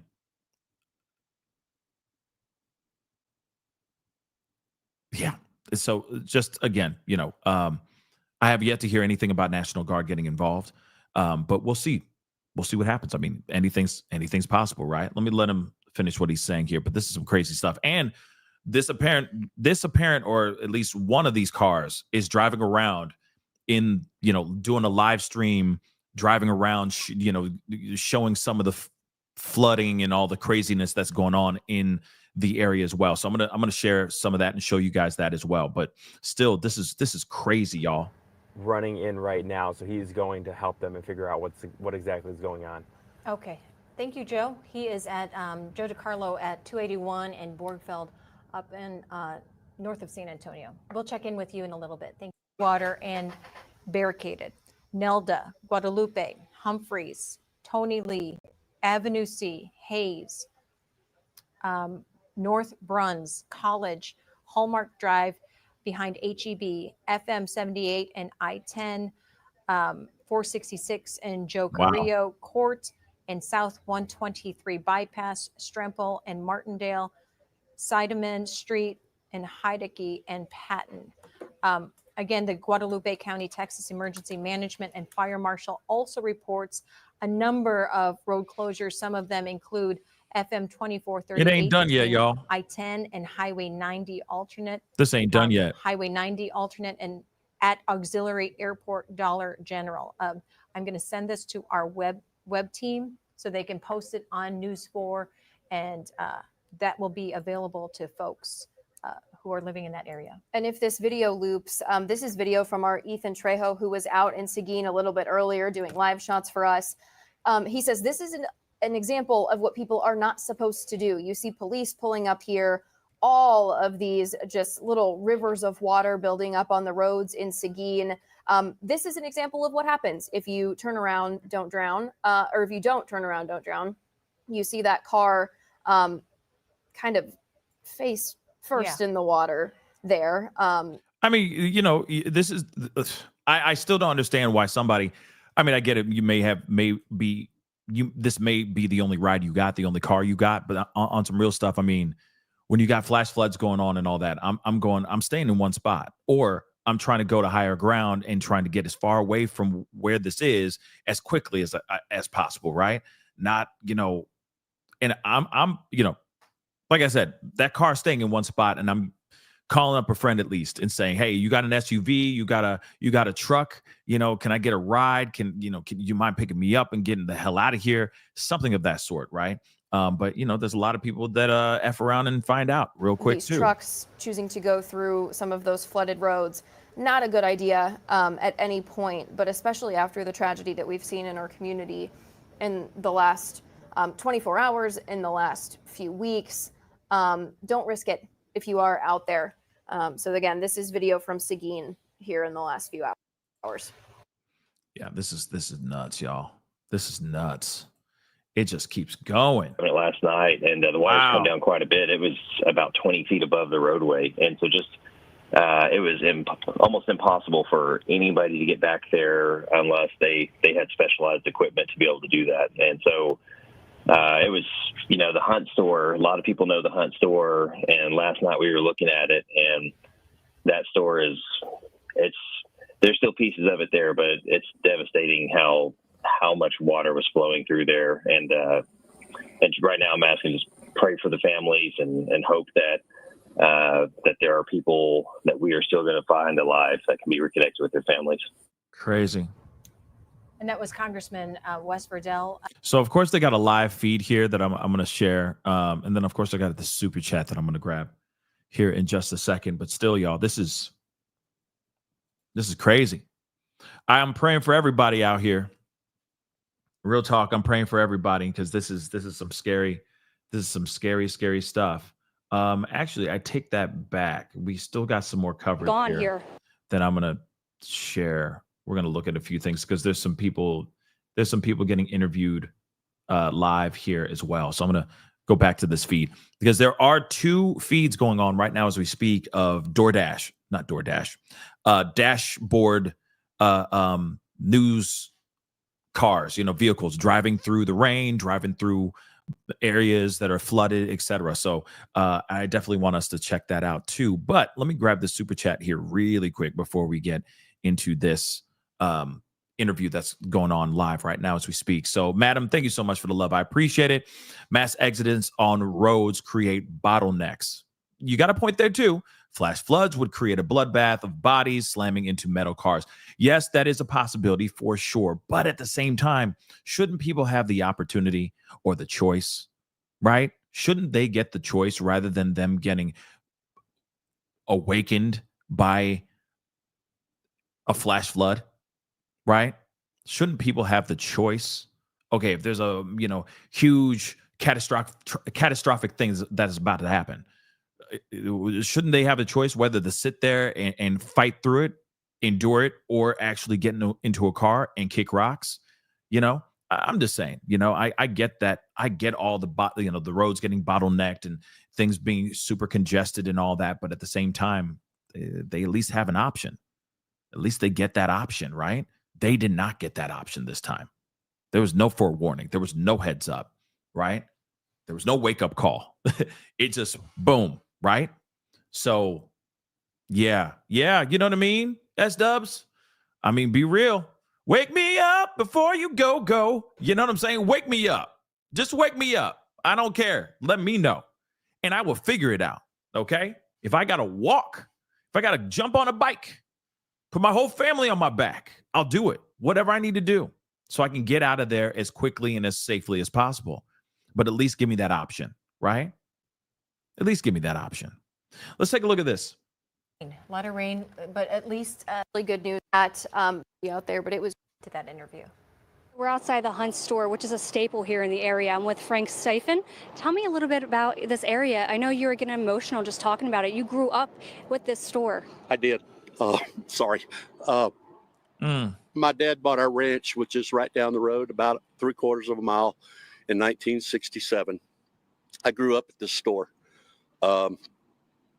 And I used to drive my tractor up here to fill it up with diesel fuel.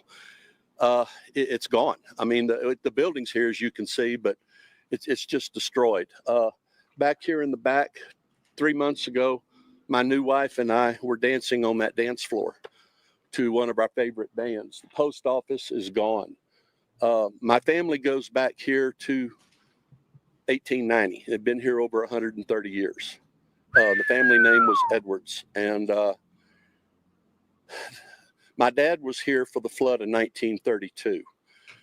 And the water got higher than it did here, or this flood, but it was downriver. And so this very well may be the worst flood Hunt has ever seen, because it would have started back up the South Fork. The devastation is unbelievable. How these kids survived in any of these camps along the river is nothing short of a miracle. But I did. I grew up with this store. I've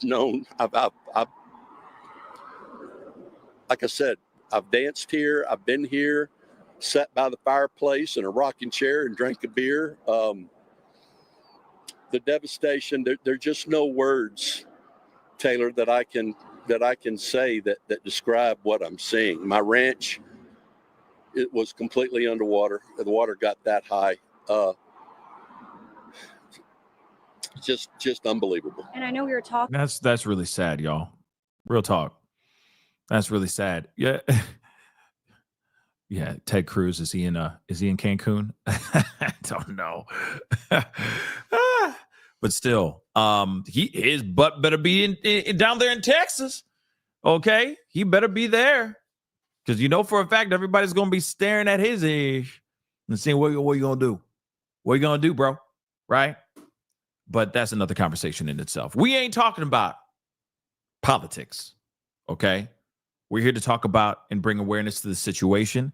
Hopefully we talk about this and we're giving some positive energy, right? Some good vibrations, okay? Bringing these individuals home, be found, be rescued, etc. Again, of course, the death toll right now is still at 27. I don't want to be, the glass half empty person. I still think, I try to be the glass half full guy, but there is still, we have to put in reality, there's still a strong possibility that the toll that is at 27 right now could rise. I'm hoping that it doesn't, but we'll see. But you can even see this gentleman right here. I mean, let's be real. He's breaking down crying because this is his home. His history is here, and it's all been washed away by this catastrophic flash flood. It's terrible, y'all. Like I said, I know some people are throwing in their jokes and all that, but at the same time, some people here, that there's memories here that are all washed away. There's things that people live here. He said he was married. They had their first dance right here in this area, right here. Like that's sad, y'all. It's very, very sad. But let's continue. A little bit earlier, this is a small knit community, and everybody knows everybody. Yes, Hunt is a very small community, and the people here do know each other. The store was more than just a store where you could go to buy staples and a beer or a hamburger or whatever. It was really a social meeting point. It was a lot of fun to come here and eat and have dinner and visit with people. Yeah, there's you talking about how you just married your wife a month ago, and you're dancing in here, and now just emotional, just seeing what it looks like right now. I mean, there's some deep-rooted memories in this building here for you guys here. Yeah, there are. We've only been married 6 weeks, so it's new for her, but for me, it's a lifetime. My summers were spent here, living here, and I really, really enjoyed it. Just, it's unbelievable, Taylor. That's all I can say. It's just unbelievable. It's just unbelievable. Yeah, just no words at this time. I mean, your post office, where do you guys go right at this time? How do you rebuild from this? It's going to take a long time. I mean, this community is resilient. They will rebuild. It's not going to be easy, and it's not going to be short. But, this will rebuild, and all of this trash will be gone, and the camps will hopefully rebuild and be a place where children can grow up. Now, Frank, where were you when you first knew that those floodwaters are coming through? I was living in my house in Kerrville. We live in the Highlands, so we're way, way high. But the storms, it started raining. We were at Howdy's dancing Thursday night, which is where they were doing live rescues, people out of trees. We left there at 10:15. It started raining at 10:45 because we were coming out of HEB. And about 1:30, the storms woke me up, and I was up the rest of the night. It was raining at my house probably 2.5 inches an hour. And it just kept coming. I knew it was going to be bad. about 4 o'clock, they started warning people of rises. At first one I saw was like 21 feet, and then it was 24.5 feet, and then it was like 27 feet. And I think we topped out here at 34.1 or something like that. But it didn't quit raining in Kerrville at our house till 5 o'clock yesterday afternoon. Yeah, you said you knew it was going to be bad, but you just didn't know the extent of what it actually became. I knew it was going to be bad. I had no idea it was going to be this bad. Now, were you seeing the alerts on your phone about the flash flood warning and stuff like that? Oh yeah. My phone was going off several times, flash flood emergency. And I woke Marcella up at early that morning, and I said, honey, we need, and I tried to get to my ranch, couldn't. Water was completely over the highway. Tried yet last night, couldn't. So this morning, we got up at 7 and first daylight came out. Now, Frank, I want to take our viewers over to the area where we can actually see inside the hunt store. I mean, I want you to paint a picture of kind of what it did look like before all the debris kind of swept through this area, because it looks completely different. A souvenir for you to take home. Surely. Oh. Roy Bowen, who's local here, raw honey. He's got raw honey that survived this area. Yeah. So that is so awesome. Well, thank you so much. You're so sweet anyway. Thank you so much. We're going to go over to where Frank is. He just tried to hit on her. But moving on. Well, and you can't see now, I'm kidding, really, I'm but kidding. Right back in here, right over here was the cashier stand. And then this all in here was where they had the staples. You could buy chips, beers, they had a cooler back there. Over here, you can see the fireplace. In the wintertime, they would light a fire and people could come in and have beer and sit around the fireplace and chat. Back this way was the restaurant. There used to be a bank right in here. It's now it was an ice cream stand, but they had great burgers and steaks, and it was just, like I said, it was a meeting place. But as I look in here now, the devastation's beyond anything I can say. I mean, this is how the rocks withstood it and these posts withstood it is a miracle, because I've seen posts and everything bigger here this morning that did not withstand the flood. Yeah. I mean, again, this is just a prime example of, I think, what a lot of people are going to say. A lot of business owners, a lot of family, a lot of friends, et cetera, that are just going to sit there and go, this is an area that I love, or this is a spot that I remember, this is an area that I went to school at, blah, blah, blah, all of it gone, right? This is just a good, solid example of what, how deeply destroyed these areas are getting because of this water, right? Because of this flood. But let's continue on, okay? As close as you might think. This water crested so high. Camp Mystic is actually a few football fields away from the Guadalupe River, but was still so impacted by this flooding. In the press conference this morning, we learned that about 27 people are still missing, specifically from Camp Mystic. Those are the only really firm details we have on the number of people missing. There have been people rescued. We were told this morning there were 4 campers waiting to be reunited with their parents. And these camps are a really big deal in Texas. Parents across the state, sometimes across the nation, will send their children here for a few weeks. This is a Christian sleepover camp. You do classes like canoeing, horseback riding, arts and crafts. It's girls only, and it's unplugged. So no phones. So this has been kind of the center of the attention here in searching for people. And the roads had been washed out leading up to today. Yeah, there's just one road in and out of Camp Mystic. We were told by Taylor earlier this morning that they were trying to clear debris from one side of the road, so at least the emergency crews can get in and out that way. Let's go to Taylor right now. She is literally in front of Camp Mystic to give us an update on what she is seeing and what she is learning being out there. Hi. Okay, so real quick, I before we go into the Camp Mystic stuff, there is some footage that I got that I want to share and show y'all as well. This apparently is footage from Camp Mystic. And again, let me remind you, there are 27 kids, 27 girls that are still missing from this particular camp called Camp Mystic. Okay, it's a Christian camp. I don't know. I guess they weren't able to get these kids out fast enough. I mean, you have about 750 kids that were staying and spending time at this particular summer camp. They were able to get a good portion of them, majority of them, except for these 27 kids.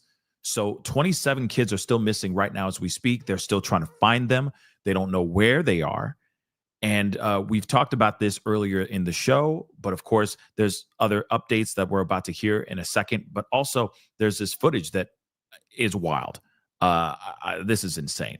So this evidently is a shout out to Hollis. Thank you so much for the information. Okay, she sent this to me, so thank you so much for sending it to me. This is a cabin at one of the camps in Texas, located near Kerrville. Okay, so don't know if this is actually the Camp Mystic, but look at this. Okay, they're saying in this TikTok that this is Camp Mystic, but I don't know for sure or not. Okay, so take it with a grain of salt, but nonetheless, this is part of the flood that's going on right now. Take a look at this. This is insane. Look at that, y'all. There's people in it. Oh my God, there's so many there are people in that house moving. This can't be real. It seems so. That's insane. Yo, let me just play it again. That is insane, y'all. Look at that. It's just floating off.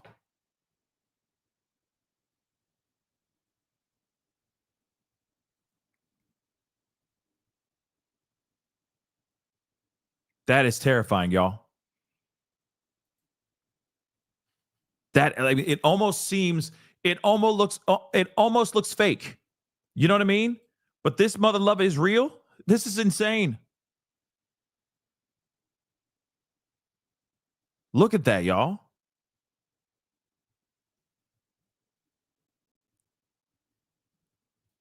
Wait, hold on. Whoops, wrong thing. Yeah, OMG for sure, Blurt. It's been told to me that what?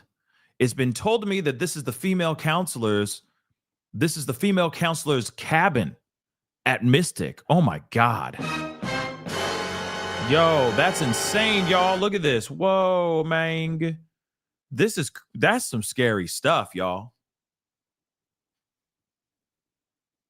That is insane. Please tell me getting this on video. Yeah, kid's over. And what's so sad about this is that, like, what can you do? What can you do about it? Right? What can you do? There's people in it. Oh my God, there's so many people in it.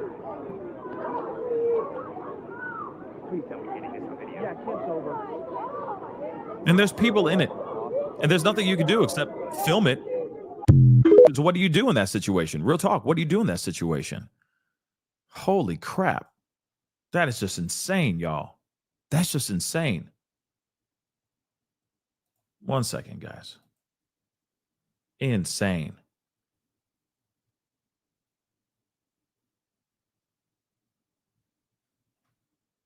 Okay, hold on.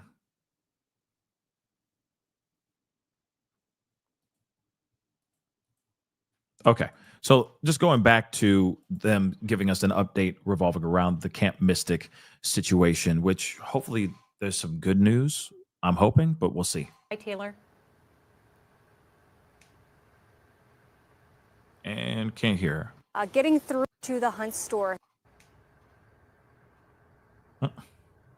Closer to the Hunt store, but we traveled up here, see how far we can get to Camp Mystic.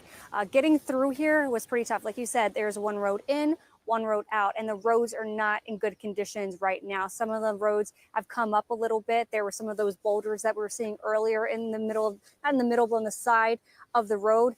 So that just goes to show again how strong these floodwaters were. A lot of debris. When you're looking out near the Guadalupe River, I've seen a mattress hanging onto branches, blankets. There's a lot of different random items just all scattered around from the debris. So we traveled up here. This is as close as we could get to Camp Mystic.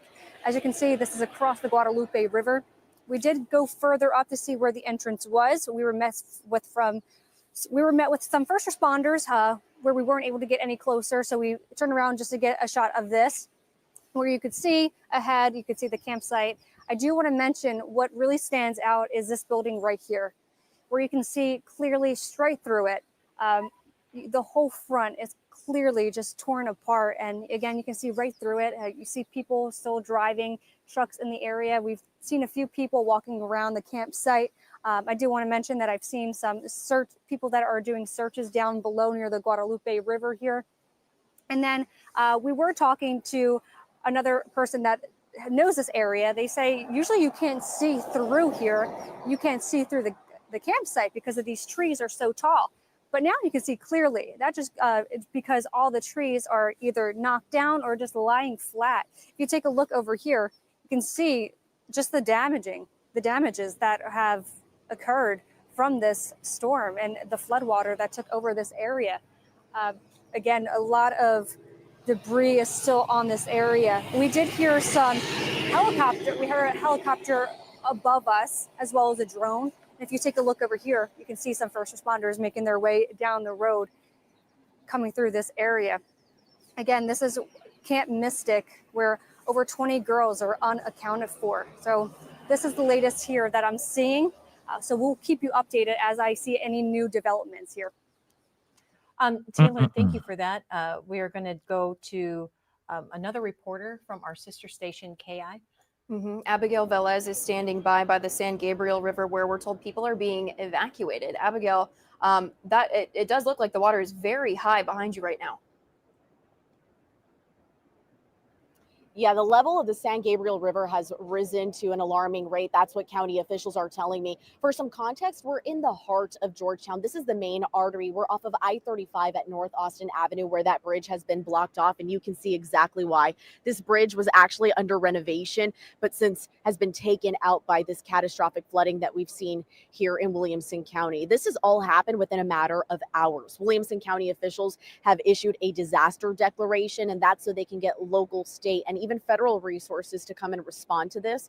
Infrastructure is the main threat. We have seen buildings and homes that have been underwater within this massive flash flooding at the San Gabriel River. We have seen roofs been taken out. And I have to say that this water is powerful. It's rushing downstream, and it has really brought out a ton of onlookers actually shocked. We've talked to people in the area who say they have not seen something like this in recent years. It really is alarming for them. Several places around the San Gabriel River have evacuated, like you said. We're talking about some apartment complexes, and that was out of an abundance of caution. Of course, this is suggested. It's not a mandatory evacuation, but some people have told me with everything going on in the Texas Hill Country, they really want to err on the side of caution. Some structures have also been evacuated alongside the San Gabriel River. That includes the Georgetown Animal Shelter that has already cleared evacuation, but everything here at the North Austin Avenue Bridge, again, is closed off. We know that Georgetown Police has blocked off entrances and exits to make sure that pedestrians and drivers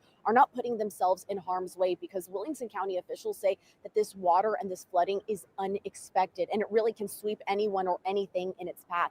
We've seen a lot of debris, whether that be trees, kayaks. We've also seen wildlife get swept up in this floodwater. So it is, again, extremely alarming. But we do know with that disaster declaration in place that this is an all hands on deck type of effort. We know that local and county resources are on standby. We've seen search and rescue teams ready to be deployed, but they are urging pedestrians and onlookers to stay on the sides that are protected, because we know that, of course, it's unexpected and these waves can come bursting out. I want to give you a closer look at exactly what's happening right behind me. Again, the North Austin Avenue Bridge was under construction, but a lot of that debris, a lot of that construction that was taking place prior to this flooding has since been rushed off in this floodwater.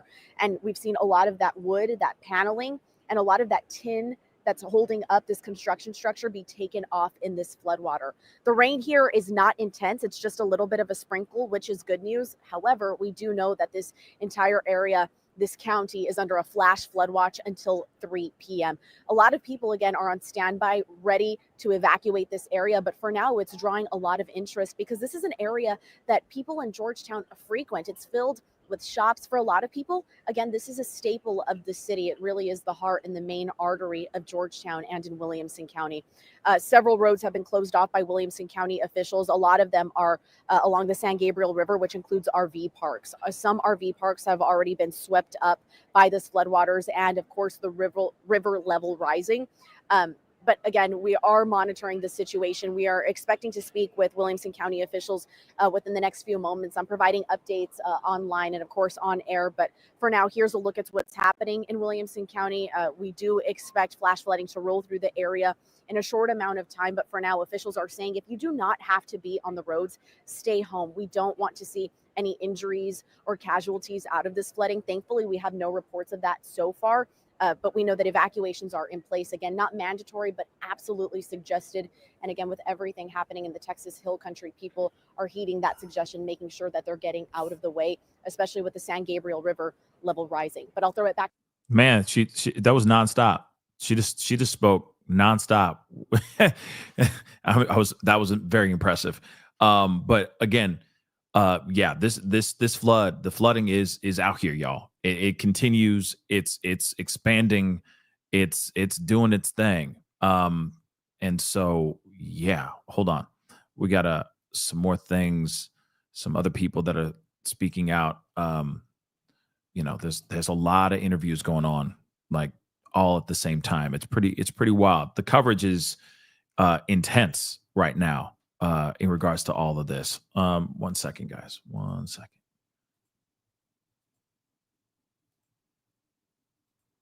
Just see if there's any updates for us to take a look at first, real quick. This is from New York Times. There's a couple new updates, 6 new updates. So I want to pull these up real quick. All right. So let's see. Parking lot. Okay. Staging. Okay. No. Several people rescued from stalled cars and flooded streets. Okay. In Sanguine. All right. And this is northeast of San Antonio. Okay. The water came up so fast, he said, adding that there had been no reports of injuries in the county so far, which is good. Okay. Overturned forklifts and railings were all that remained on Saturday of the planned 4th of July concert. Okay. I mean, look at that. I mean, this is just all bad. The water, seriously raging rivers for real. Insane. Okay. So Jenny McLennan was among the Camp Mystic parents reunited with their daughters. Okay. Even as 27 girls are still missing, which is interesting because some places are saying 23, some places are saying 25, and then other places are reporting 27. So one thing is very frustrating is they don't have the number right? They all can't, at least media can't agree on the number, which is really, really frustrating here, guys. Okay. But I'm still leaning on 27 kids. 27 girls are still missing. Okay. Her 10-year-old told her that her cabin was high enough above the flooding that the girls were able to stay safe. It's completely devastating. And so, and that so many families haven't gotten their children back. She continued saying, we were one of the ones that did, and we're so grateful. Again, this is some crazy stuff. Let's see here. Flash flood emergency has been issued until 2:15 p.m. Central Time for River Road. Of course, blah, blah, blah. 30. So this is around the Guadalupe River area. Okay, about 30 miles northeast of San Antonio. But again, there are floods going on 30 miles northeast of San Antonio. Another one over here was, where was it? Still northeast of San Antonio as well. I mean, this is just, there's going to be devastation throughout the area. Okay. Let's be real. I feel like we should know that by now, right? That this is just going to get crazier and crazier until the water's let up. But here's an interview that I want to share with y'all. Let's take a look at this. Let's listen to the business owners from Kerrville right now. So we go to bed. I start getting texts around 6:30 about catastrophic floods coming out of Hunt, Texas. We started getting out of bed around 7, but still at this point, this area has flooded before and the water's gotten pretty high. And so there wasn't like this big rush to concern. It wasn't until we got on the road and saw the river, and then we also heard from a local reporter and saw on Facebook Live like how bad it actually was. Pretty bad, as we all saw. And so I think after that, we heard from a lot of people yesterday. Once they saw the water levels beginning to rise, they started saying, okay, this is for real. And so for a lot of them, especially those in the RV park that we saw, by then it was too late. Yeah. But luckily for Derek and Heidi, it seems that they were able to adjust quickly enough. We're going to play one more side. Just let me know whenever that's ready and we can play the next one. Let's hear one more time from them. What went through their minds after they saw the floods? Came my first concern to, again, I'm not thinking about what we now know. I'm thinking like, do I have flood insurance? Are my freezers okay? Are we still connected to power? Now, we are on a grid that is connected to the hospital, so we rarely lose power. But I was still in small business, narrow margins. That's all I was really thinking about at the time. Yeah, and help has arrived and will continue to arrive. President Trump had shared earlier that Homeland Security Secretary Kristi Noem will be heading to Texas today. We don't know when exactly, but in the one press conference that we've had earlier, Congressman Chip Roy was also a part of that, and he kind of alluded to her arriving and said something along the lines of, we are expecting other visitors. So a lot more still to come. Wouldn't throughout specify the day. exactly who, but yeah, they did say that we're expecting other visitors and that there's a lot of people. They also said that in the context of there's a lot of people who've been affected by Kerrville and by these storms. So we do want to shift gears back to what is happening right now in the air that we just had Alex talking about. These are some viewer videos that have been sent to us via Chime In. If you want to send yours in, you can send them our way at foxsanantonio.com. Just click on the Chime In tab. Yeah, guys, this is no bueno. This is no bueno, and it's only I hope it starts to slow down, but it could get worse before it even gets any better. So we're gonna see what happens, y'all. But this is some crazy, crazy stuff. Hold on one second.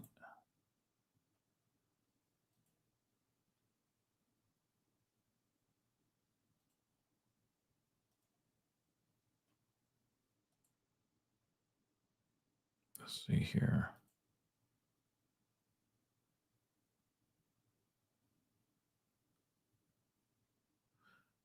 I'm just scrubbing through to see if there's any other interviews from people, from what they saw, like what they experienced, etc. Because this is obviously just insane stuff.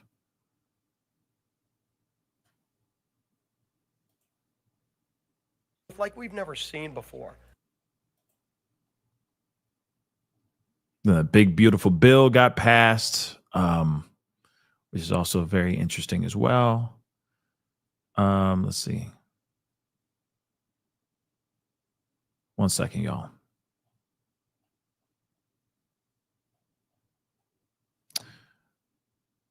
There are some footage here that I want to share with y'all, though. Let's take a look at this. Insane stuff.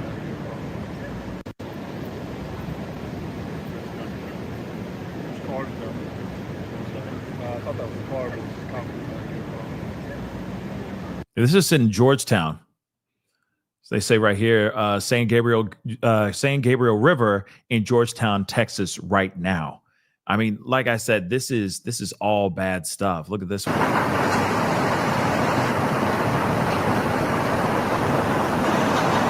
That bridge is so good. Damn.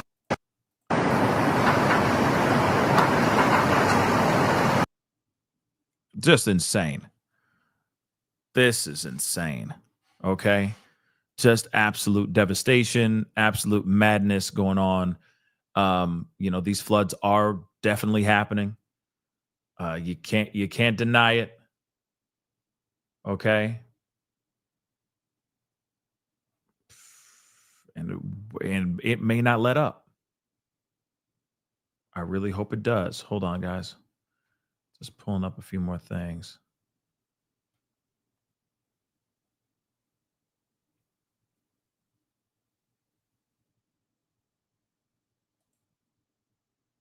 Top of the hill, and I woke up at 3:30 in the morning, and I'm in a barn up there, and I had about that much water in the floor of my barn.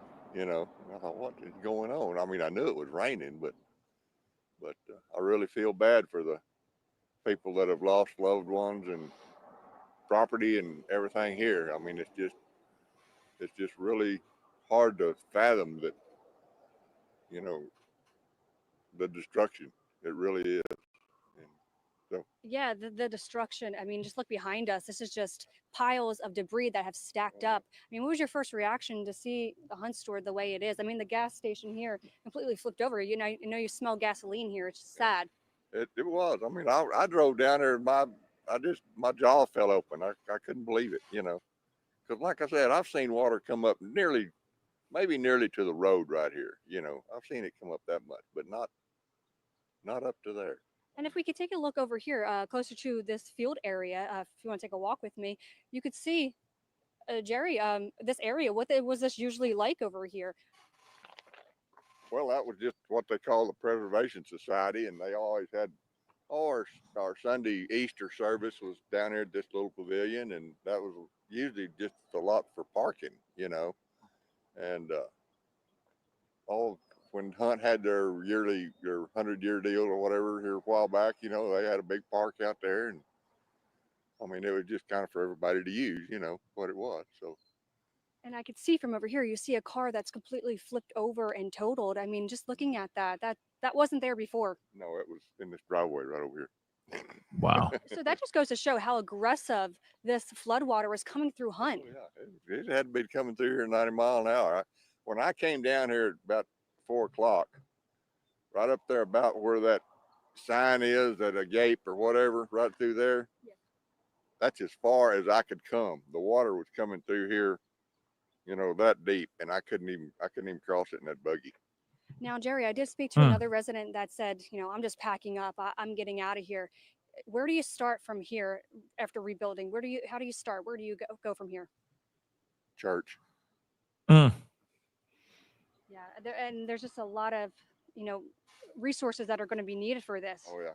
Well, they've had the Methodist Church open over here for their, what do they call it, the base camp or whatever, and that's where I went over there to see if they need anything, but there's nobody there now. So I guess everybody wants the shoemaker open, people could get out, and they've got plenty of water and food and stuff all already stacked over there. So hopefully they're all right, but it's gonna take a year or 2 or 3 for this thing to actually get back to the way it was. And I know this is a small knit community. Where do you guys go for your gas now? And are you checking on neighbors and things like that since you are a tight knit community? Oh yeah, we checked on. We drove up the road the other day and went to every house just to make sure there wasn't anybody still in there. I mean, we'll have to just go to Ingram to get gas and coffee. That's where I'm going next, unless you've got some coffee on you, something. Is there anything else that you'd like to get out to your neighbors that are watching here in Hunt? Just take care of your neighbors and take care of yourselves and pray. Jerry, thank you so much for your time. 23 to 25 girls still missing, and we start to get more information on Camp Mystic as well. But there was a little bit of information about another camp as well. A camp director, Jane Ragsdale. We learned that one of the 24 victims was the director of that local camp. Jane Ragsdale was the beloved leader of Heart of the Hills camp. According to the Kerrville Daily Times, she was a counselor at the camp in the 1970s before becoming the director in 1988. According to the camp's Facebook page, Jane was awarded multiple national awards and recognitions for her work with the camp. One of our viewers we spoke with, who knew Jane personally, says Jane was the epitome of kindness and joy. She was the the epitome of kindness and joy. If you look at any pictures of her, you can see that in her. She's just such a bright light. She's an inspiration to us all. Camp officials say their camp was not in session when the heavy rain rolled in. They say everyone else who was on site has been accounted for. Yeah, so there's so many different camps in that area up and down Highway 39. A lot of them, I know that's where Heart of the Hills is. That's where Mystic is, just up and down the Guadalupe River. Now, some of the camps, fortunately, were kind of in between sessions where the campers had ended a session maybe a couple days ago and they were in a transition period where counselors had arrived and they were undergoing training. So that was a situation for Heart of the Hills. There were no campers there at the time, but counselors had arrived in preparation for the next session, and their beloved director did unfortunately pass in the flooding there. So it's just heartbreaking. We want to hear a little bit more of the press conference from last night. The latest information we have came from about 9:15 last night when Governor Greg Abbott and Lieutenant Governor Dan Patrick and many other state officials addressed the state and really addressed the nation of exactly what was happening in the Texas Hill Country. So let's hear a little bit more from Governor Greg Abbott last night. This is a time when we as a state, we as a community need God more than ever. Little kids off at camp, joyfully excited about the upcoming day to celebrate the 4th of July. Campers alongside the river, doing the same thing and enjoying one of the beautiful spots in the state of Texas. Asleep probably just a few hours from waking up. People that I know of who were not in harm's way, but went into harm's way to try to save the lives of others, but who lost their life.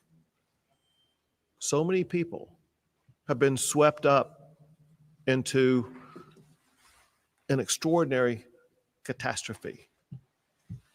It needs God, but it also needs a robust response by the state and local governments and by people who live in these communities impacted by this. We had a meeting with officials at the state and local level, and there is extraordinary collaboration to make sure that we are going to address everybody's concern as quickly as we possibly can. At the state level, we have Texas Task Force 1 and Texas Task Force 2. There are some of the best experts in the world at search and rescue missions.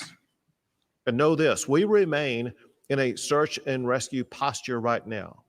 So it's been going on over the course of the day, and you're going to hear stories here momentarily about exactly what has been achieved through those search and rescue missions. I mean, they're going to do everything they can here, guys, to try to get this thing, to try to get as many people as they can. Obviously, there's 23 to 27 children, kids, little girls that are still not being found. They are still missing right now as we speak. Of course, there's going to be a press conference in about 6 minutes from now. Unfortunately, I won't be able to cover that press conference. Okay. Unfortunately, I'm going to have to hop off here right now, but I did want to give you guys the updates of what's going on. It looks like it's spreading out into other areas. I'm hoping that it just spreads and it's not more devastation. It's not more lives lost. Obviously, we just heard that, there are 10 people that are missing from the floods outside of where Kerrville is because of, now it's happening in other counties as well. They're saying that 10 people are missing. One person lost their life out there. And unfortunately, I have a feeling that these numbers are going to grow. They're just going to keep on getting higher and higher as time goes on. But again, my fingers are crossed, right? I'm hoping that these kids are found. I'm hoping that these kids are found okay.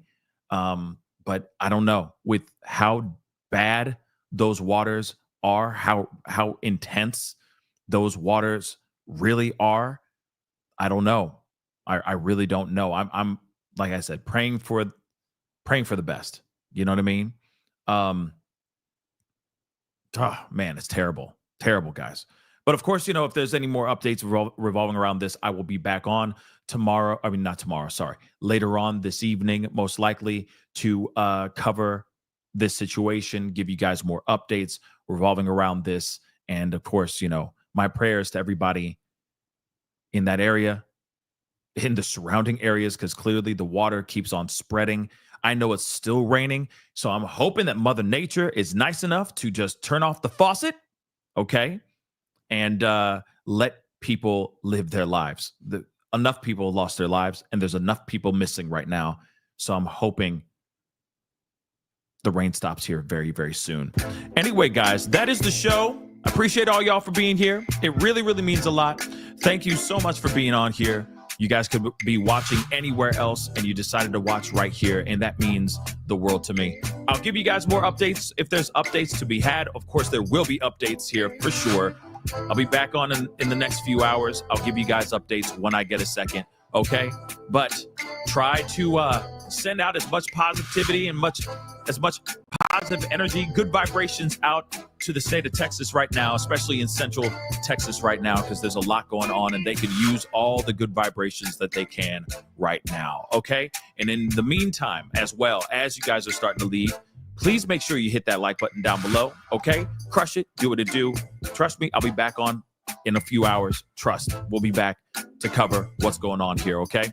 So hit that like button down below. Don't forget to hit that reaction button if you're watching on other platforms. If you are watching on those other platforms like Facebook, X/Twitter, Instagram, TikTok, Rumble, Twitch, Kick, please make sure you are hitting that follow button or that like button or that subscribe button, whatever they ask for you to do, to make sure you are following and supporting the channels over there. Make sure you subscribed here as well on my YouTube channel. Please and thank you. Subscribe before you leave. Just hit that subscribe button real quick. Go over to my second channel, The Pascal Show Clips. All right. Check that out. Subscribe over there. Please and thank you. Hit that notification bell on both platforms so you know whenever I go live, whenever I upload, because a lot of times it's random or it's breaking news like this. So make sure you are going and hitting that notification bell and set it to all, okay? Hit that join button down below. Become a member. Support the channel if you can. That'd be greatly appreciated. Okay? Check out my Patreon. Check out my locals. And, of course, check out PascalMerch.com. PascalMerch.com. We got some really great stuff over there. Go check it out. Okay? I will talk to you guys very, very soon. Much love to you guys. Stay safe out there. And I'm praying for everyone over there. I hope they're found. And I hope they're found safely. Anyway, guys, it's time to get going. Be good to yourselves. Be good to one another. This is The Pascal Show. Bye.